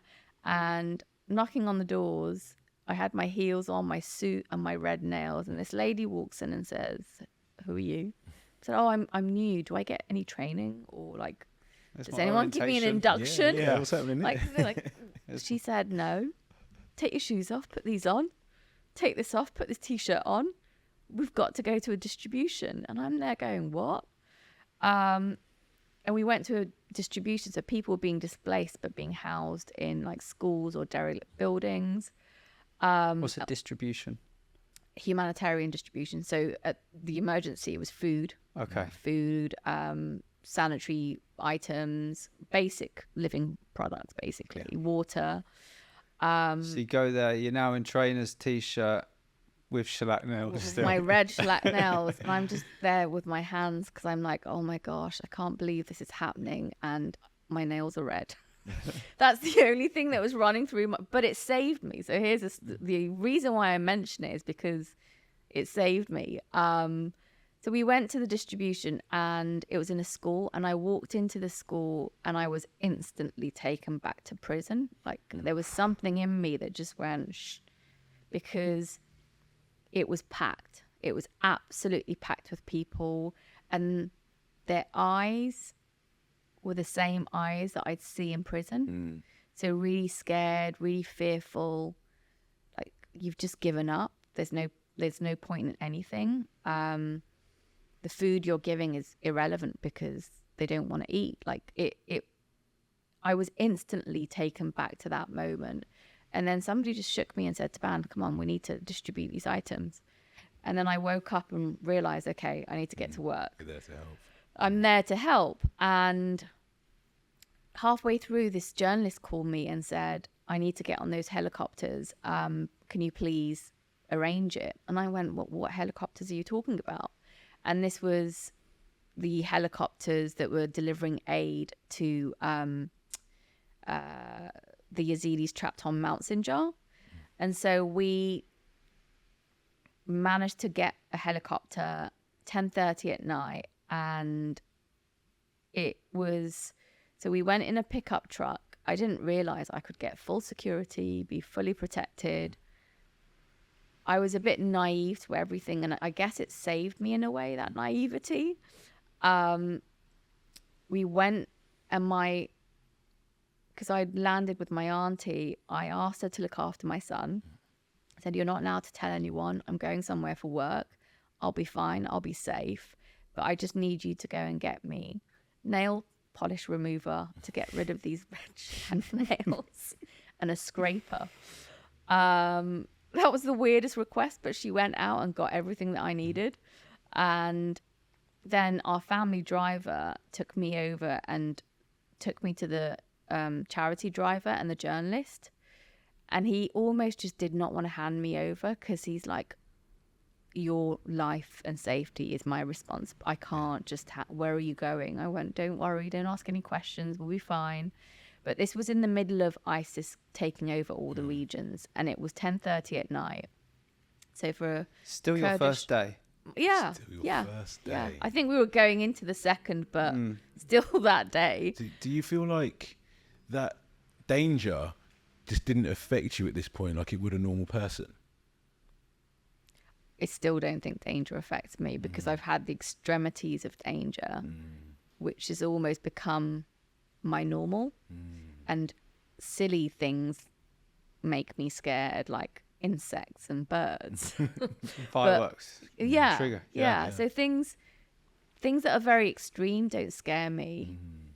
And I think that's related to the fact that we were exposed to it from such a young age. Yeah. That I feel like, well, I've survived that. It's safe. It's okay. It's not an unknown. I think that's it. It's not an unknown. It's very familiar. And you absorb the most in those first 7 years. That's when you sort of absorbing the most in terms of like creating your identity. And to your first that was 6, it. 7 years was that. Exactly. I think that's it. And then we headed off, and it was a 4-hour drive. And I remember, this is where I always thank my red shellac nails, because in that 4-hour drive, all I was doing in that car was trying to remove that nail polish. I was completely oblivious to the danger we were in, because there was a lot of danger. And actually, thinking back now, had ISIS caught me, I was a Kurdish woman with a British passport. So, I mean, the numbers on my head would be quite high. Right. For a hostage situation. Wow. So I was very oblivious to it, though, and felt very safe at the same time. And we got to a crossroads, and the driver said, I haven't got a clue which way they've taken. I can't, at the moment we don't have enough information. And I'm just there going, just go right. It feels right. And thank God it was right. So we'd gone in the right direction. And we got to the military base, and the next, we had to wait a few hours while it was daylight. And the pilot took us around the helicopters and said, well, you're not going on, to me. Why would you go on? You've got lots of male colleagues here. They should be going on. You could die here. And I didn't understand them. They're going, why? Because I'm a woman? Of course I'm going to go on. You can't stop me because I'm a woman. And he meant it for my safety. He's like, no, there's 3 ways that you can die. The helicopters are old Soviet helicopters. They can malfunction and crash. When you deliver the aid, we hover for 20 seconds to try and load as many people as we can to rescue them. If it's too heavy, it will crash. Or you could get shot down by ISIS. So there's 3 clear ways that you can die. And we don't think you should go on. And the journalists were like, well, she's kind of the British Link story. If we can get her on, that would be amazing. So and I'm there the journalist wants it for the story, just to write a great article. Wow, okay. I could kind of understand it from his angle. He's got a job to do. Just risk your life. It will make great news. Great news. Please. Yeah. Great hit. Crime piece. Well, I am pretty sure it was more than that, but I didn't feel scared. There was something in me. I just looked at him and went, I'm not going to die. It's not my time to die. He said, fine, you can go on. And that helicopter trip just completely changed everything for me. And so you distribute the aid, but it's completely open. I didn't wear any protective gear. And we're kind of distributing it, So and then you hover. The helicopter, that you take off in the helicopter with the aid, and you go somewhere where these people are, No. and to So distribute the aid. you go off. Yeah. You're flying over ISIS, Yeah. and you're dropping.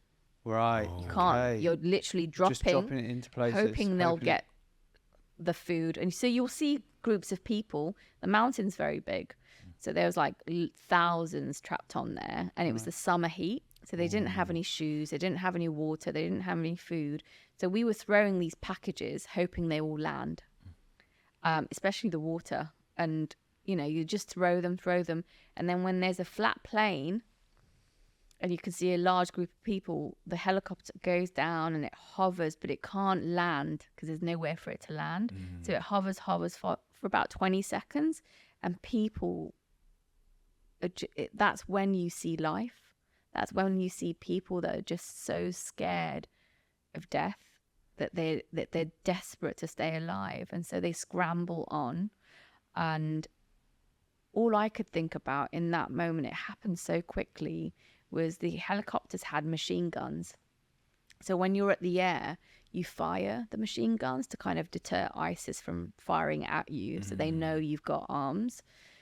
But when you hover, all I could see was people scrambling over these fire guns. And I just thought, oh my gosh, if it takes one person to pull one trigger and it just goes. So that's all I could think about. But you've got 20 seconds and people are kind of scrambling on. And then we had to go. So there's no control of how many people you can take. And we had a pregnant lady hanging on to somebody else. We had to pull her as we're going up. She's hanging in off, the air. basically, She's just hanging on to someone. So we kind of pulled her up, and then I had another guy crying his eyes out, and I'm trying to console him, and then discovered that he's actually left his child. So while they were hovering, he thought that his mother had the child. The mother was on there, he was on there, but the child wasn't. So situations like it was, I think I came out of that plane and just went, I don't think I've ever experienced anything like that. Even, I mean, my childhood was extreme, but that, just witnessing that scene was how desperate people were to stay alive. And we've all had those moments, but you saw it in action. And that changed so much for me. And for the next 15 months, we did so much, and it was very close to, you know, I became very close to working with the women that had been impacted by ISIS. We did distributions, they built schools, like everything. And after 15 months, when I came back to the UK, I could not function for 3 months. I didn't understand why people would be grumpy on the tube. I didn't understand why people would complain. I just could not relate with anyone in the UK or anyone abroad. And you've got on your YouTube channel, there's a clip. We'll watch it now and we'll put it on the podcast right now so people can see, to really see what this was like. And this is a different video clip of a helicopter, right? Yeah. There's two. I think there's one that we went by air. What's this one? That's the one. This is the one. That's Is the one. this the helicopter you were on? Yeah, I'm on there. You'll see me. Wow. So Ash, let's watch it so people can see this at the same time. Yeah, it's packed full of boxes of aid. Islamic State militants control swathes of land in this region. The crew frequently come under attack. We were lucky this time. Is this you in the white t-shirt? Yeah. Minutes in the air, we So this is throwing off the, for anyone just listening, You can see the they're people throwing that off have the come to the- packages. minority Yazidi sect are trapped on the mountain. When we try to land, we were overwhelmed by people trying to jump on board. So this is the moment where people come on Yeah. and to escape. This is the pregnant lady Yeah. hanging on now. Yeah. Yeah. And there you can see the guy crying. That's the guy crying. Yeah. Wow. So Yeah. if you're just listening to this on Apple Podcasts, you can find that on, you search Taban Shoresh on YouTube, you'll find it. BBC News, Iraq crisis. Yeah. Yeah, it really paints the picture when you see When you the see it like that, yeah. video. Yeah, it's hard to describe in words. Sometimes I try and describe it, but it's very difficult to describe because it's people desperate to stay alive because you're surrounded by death. And it does kind of take me back to my childhood in that we were always surrounded by death and we were desperate to survive, but it was a journey. Whereas in that moment, it really is a moment of life and death. And it really reminded me of, you know, the preciousness of life. And I think that and that experience of being out there made me realize I do have a lot more I can do. There's so much more that I can give in the world. Yes, I'm not rich. Yes, I'm not very well connected. I don't know many people, but I have a lot of personal lived experience. And I believe that lived experience or people with lived experience can have so much great impact in the world. How do we turn our pain into purpose? How do we kind of transform that?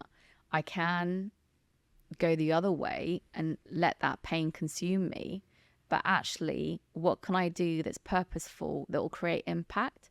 And it'll be a domino effect for somebody else who kind of gets out of that pain and then they create their purpose and then they so it's like a real big domino effect of people with lived experience and pain just creating purpose and impact along the way.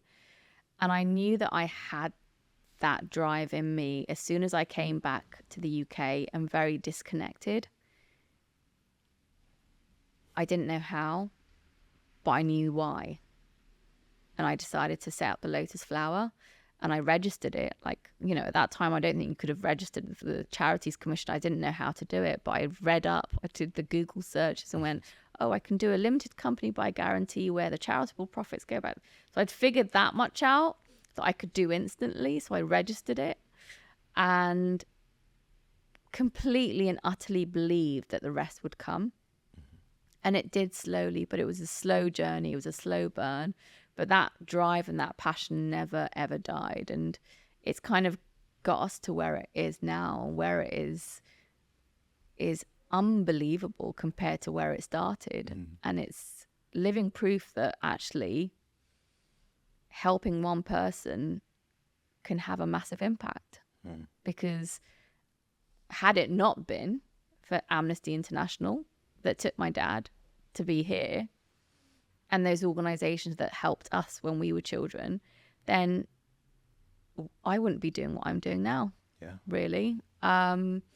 So yeah, it's been a journey. It's been a journey. So then you've come back, you've incorporated this company.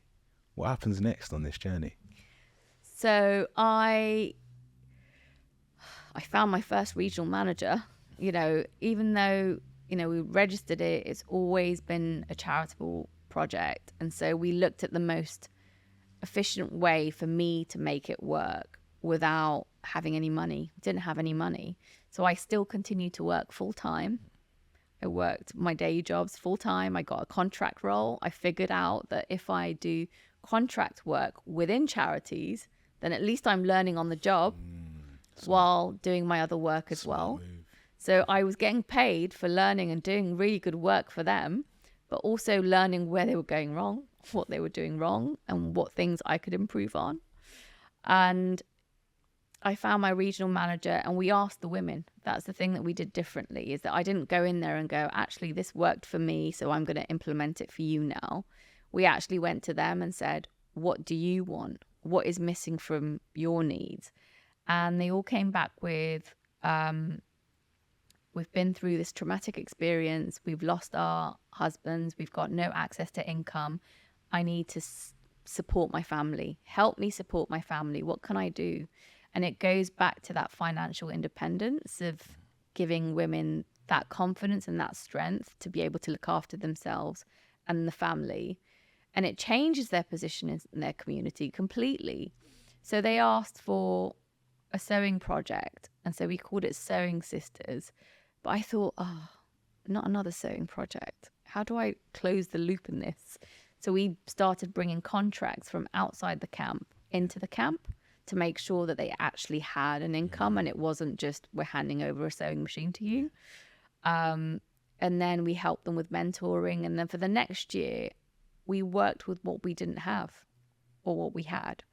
So we realized you're in these camps, they've got 20,000 people in. There are many skilled people in these camps. They've got nothing to do day in, day out. Again, an example of being imprisoned. You're literally in your tent, especially for the women and girls. They were completely stuck in their tents for cultural reasons. You can't just up and go or leave the camp or jump in a taxi. They had tea houses for men. The men could kind of leave the camps. The boys could kind of roam around wherever they wanted. But there was a restriction on the girls and the women. So I thought, they need a reason to come out of their tents and their cabins. We need to create a reason. And so that year, we had no funding, but we created a volunteering program and hired people from within the camp to kind of implement projects. And they loved it because it gave them something to do. And from then on, and then I realized, okay, we need to structure it. So we aligned to SDG goals. So education and livelihoods, peace building and human rights. Climate change is a recent one. And education and livelihoods, peace building and human rights, health and safety. How can I forget that? And climate change we've added recently. So we became a bit more structured. So for me to be able to build a bridge between the two worlds, so I can kind of fundraise for the work that we do. And then we became a registered charity, and everything just became structured, and the team out there grew. And we, organizations that I never dreamed to be partners of, we're now main partners in the region. So you've got UNHCR, Care International. Is that United Nations division of that? Or? It's the humanitarian, yes, for the refugees, for displaced communities and refugees. Right. So you're now a partner. We're one of their partners for child protection. Amazing. And actually, to go through what I went through as a child, and actually to know if at that time you had an organization or a lens to kind of look out for the children is really important.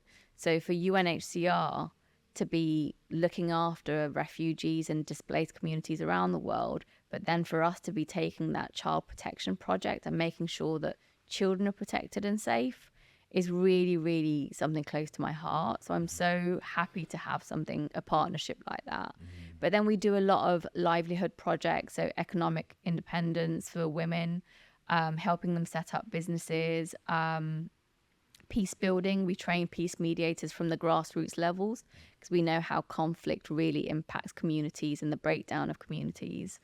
Climate change. So Iraq is the 5th most vulnerable country to climate change.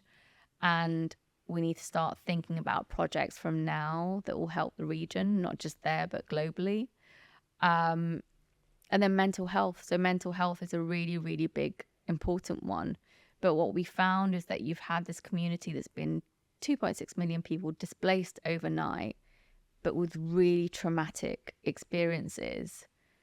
Yet the region has like 800 therapists. So there's not enough therapists to really provide the support that's needed. And, there's been great programs now that's been implemented to try and hire more therapists in the region. And we hire therapists as part of all our work. I realized with my technology building background, I thought, wait, there's got to be a way to solve this problem. You've got people in desperate need of therapy and emergency therapy, but they can't reach it because of proximity and access. There's a lack of access. There's a lack of funding. I come back here and therapists will say to me, what can I do to help you? And I'm there going, well, can you go back for 12 months? It's the proximity and the lack of access really creates a massive barrier. So I thought, actually, there's got to be a way for technology to serve this. And that's where Therapy Beyond Borders was born. It was actually a need from the Lotus Flower. So we realized this need is beyond what we do from this capacity, and it's actually its own separate entity. So that's the second charity, where we provide access to therapy. So I'm hoping to build a technology app and fundraise enough for that, for free therapy to be available to displaced community, refugees, human trafficking survivors, domestic violence survivors. Via video calls or something like that? Yeah, so Okay. it'll be technical, all through a digital platform. Wow. And again, and that's for me realizing it's so important to support people's healing journey. You know, the healing is, I see it in the women that we support. You know, they've had all these experiences that are so traumatic. When you start helping them from a holistic perspective, then they thrive. They end up becoming business leaders in the community, you know, baking sisters. You'd never think that a bakery would be one of the most busiest shops or activities in a camp, but it is, because these camps are there for years. They have graduations, they have weddings, they have birthdays, and the baking sisters make all their goods. And when they've got an overflow, they start giving it out to the community. Not only has that helped them, but it helps their family and their community. And so they're able to make decisions or demand decisions or sway decisions. And when you see that in action, you realize that's crucial, but so is the mental health support as well to help them get there. Well, also what's fascinating is that, you know, had you not had that healing through the Reiki healing, would you have built up the courage and strength to end that relationship? You may be in that relationship still to this day. We don't know, but it's played a pivotal role in your life, and it's amazing to see the things that have played a pivotal role in your life. And you really did make that leap and take that decision to go and fly and do something about it. Yeah. And it must feel amazing to see that your charity has now affected the lives of, helped and support over 60,000 people. It's really surreal now. And I think, I can't believe, not only have there's only one person in my life who has seen that whole journey from me coming out of that abusive marriage, not being confident, not being able to speak, not being able to look people in the eye, and that's Hawa. So Hawa has seen the whole journey from that to where I am today. And sometimes I have to remind myself, wow, how did I go from this to that? But because I know it's possible in everyone. And everyone's got a different timeline to kind of come to that realization. So, for example, in terms of coercive control or abuse, when I'm asked what can people do to help, it really depends on what timeline you're on. It depends on which area you're at. You could be in the moment where you're in complete denial of what's going on. You don't even want to accept that that's happening. You're too ashamed. There are so many women that kind of go through that behind closed doors, put up a front and go to work, and nobody would ever know. So there's that point, and then there's the point of actually completely being financially dependent on that person, that leaving would be too big. How could you cope? Like the plans of making that work. So this is the moment, for anybody listening who may be going through something like this at the moment. What, this is your sort of answer of what. It depends on where they're at. Mm-hmm. I mean, I think what I would say is the first thing is accepting that it's happening, and accepting that it shouldn't happen. Like it's something that should not be happening, and nothing can excuse it. There's no excuse for it. Now, then you go on to making a plan that's safe for you to kind of make your changes. And that's why I never dictate to anyone on how they should do that, because I don't know what that individual's circumstance is. It could be that if they leave, their family might kill them in terms of an honor killing. I know many cases where that's happened. So you'd have to really make an assessment of what's the best way. So maybe reach out to an organization somewhere confidential, anonymous, that you can start finding out your rights and what you can do. And I take it from there, kind of follow that lead, but make sure you're safe in the whole process. What would you search on Google to find an organisation like that? Is there any advice? I mean, it depends on what the situation is. If it's domestic violence, then you kind of Google, where can I get support for domestic violence near me or anonymously. Many organizations will come up for that. But I really do believe in empowering people to believe in listening to themselves and finding that power inside yourself to go, actually, that's what I feel drawn to and that's what I feel is right. I could give advice here, but it'd be completely irrelevant to somewhere else in another part of the world. So for any UK listeners right now, is there a particular direction you'd put them in? Well, there's many organisations like Refuge. There's domestic violence hotlines that you can kind of contact. I would definitely say kind of feel what you're drawn to. It could be that you've got one friend who you've never told, who you've been scared to tell, or you've got one colleague that you don't really want to tell, but you know that will be able to help you in some way. It could be a HR, I don't know, it could be a HR department. Find what feels safe for you. And that's different for everyone. It really is different for everyone because the contexts are different. And follow that, but make sure that you take that step. I think it's taking the step and stepping out of that comfort zone, which is the hardest. I think it's brilliant advice. And I think just from your example and your story, the fact that you had to go and sell your gold, speak to a solicitor, arrange the bailiff, just shows how nuanced and specific can be for someone's situation, which is why it's so hard to just give a blanket, answer.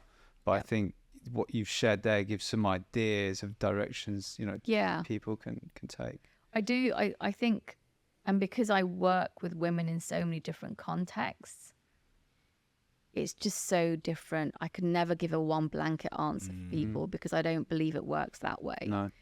It's very different. So I always say, listen to your compass inside.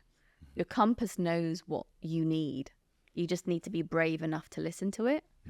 And that's the only advice that I try and really do push out, because we all know how to keep ourselves safe. We're just scared to kind of listen and see it sometimes. Yeah. Well, I think that's a great place to end it. One last thing, if anybody's inspired by what you shared today and wants to donate to the Lotus Flower, how can they do that? Well, you can go on our website, which is www.thelotusflower.org, or you can find us on Instagram at the Lotus F, because flower wasn't available. Or you can contact me, Taban Shoresh. But yeah, Is that on Twitter or on X? Sorry? Twitter, Instagram. I think I'm the only Taban Shoresh. Great. And we'll put all those links in the description wherever you're watching or listening. People can go and click on that. And what about the foundation? Therapy Beyond Borders at the moment, so I'm fundraising for that. So any organisations or donors that are really interested to hear more, it is a phenomenal project that really needs backing, and from a lived experience but also professional experience, we know it's a massive need. It just needs the right person to kind of go, yeah, I'm going to support that. Thank you. Thank you. Well, we come to the end. Ashley will share a poem that he's been writing as we go and do the podcast for you at the end. I'll do a little summary of we like to do, what are the lessons we learn from you. I think one thing that really stands out is that compass that you've got internally, whether you're taking your shellac nails off and the driver goes, I don't know where to go, and you're like, it's right. And off you go and you get there. Or just, again, orchestrating that situation, just knowing, okay, I have to get out of this situation, what I'm going to do. And the second thing is that courage just to take action on the personal circumstances you're facing. And if you're going through something right now, you've got so much power within you. You just have to, and I say just, it must be incredibly hard to take action, but doing so and deciding, I can't speak, I need to do something about this. Okay, I'm going to find a course for public speaking, and I'm going to go there, and I'm not going to not go, and then go. And I'm going to go and do that talk at the House of Lords, even though I'm terrified of it and I don't want to do it. I'm going to do it anyway. And each time you take that action to do something about your situation, you take a massive leap. Yeah. And you've just kept doing that, and massive leap to the point where I'm going to start a charity. Okay, I don't know how to do it, never done it before, but just Google, okay, set up that, right. And I think that's amazingly inspiring, and so great for people to hear that is a way out. That is the way to change things, is to take action and do something about it. And it's so hard. It's not easy to do, but if you can just muster that energy, you can really change your life, which you really have done. Yeah. Thank you. So and other people's lives. Yes. And that's it. And we need more people changing other people's lives, and even, protecting the planet. So we need people to believe that they can. And I think that's the essence, is that belief that you can do it. Don't worry about the details. People kind of get hung up on details, and it stops them.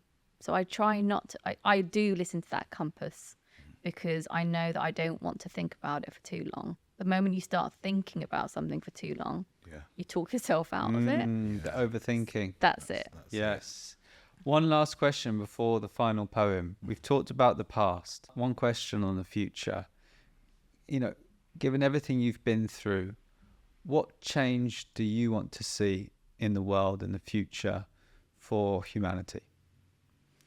Wow. I mean, that's like granting me one wish. I'd like to see so many changes. But I think the one thing that would change the world is if people realized they are the change makers, and they're the ones that can change it. I'm still shocked to see people that think that they can't make a difference, or they don't know how they can make a difference. And I always have to remind them, you do realize just doing that is a massive difference. You've just connected me to this person who's done this, who's done that. Therefore, the impact of this is yours. So for everyone to realize that they can be that change maker, there's nothing special about me. I'm a very normal single mum. It's not. And I've always had so much respect for the leaders, like my CEO, like Phil, who've got time for everyone. No matter how successful they are, they still give that time, and they're approachable and they're relatable. For me, I have so much respect for that, because they don't realize actually that time that you're giving, or that inspiration that you're giving, has an impact on someone else. And then that impact creates more impact. So for people to believe, you don't have to be special. You don't actually have to be well connected. You don't have to be made of money. You don't have to have access to money. You can still be a change maker. And realizing that power inside is the greatest thing. Outside of that, I'd love a world without borders. If you had no borders, kind of conflicts would go, and so many things would go. My wish list is quite long, but I think if we start from the person within, then for them to realize that they can make any change in the world, positive, then we'll be one step better ahead. Yeah. Well, I think you are very special. And I think equally everyone is very special. You've managed to tap into that and really and bring it out. And I think, everybody is special and can tap into that and use your story as an example. So thank you. Yeah. Okay. This is it. I'm excited. I think it's the connection between your father being a poet and bringing the poems into this is beautiful. Well, I have to say that I'm just so humbled by your story. You're very inspirational. Thank you. Here's my poem for you. With so many early strikes with death, Taban, I think that you are the lucky charm.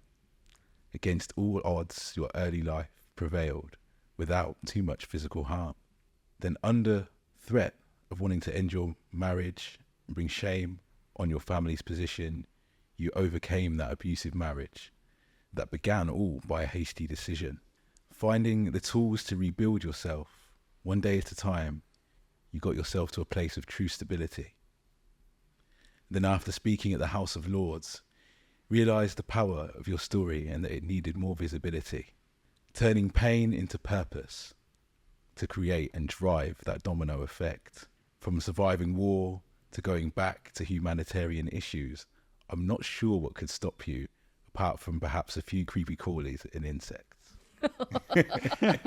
Thank you for joining us today and sharing your story. Thank how you you so became. much. Oh, I'm trying to hold back the tears. Thank you. Yeah,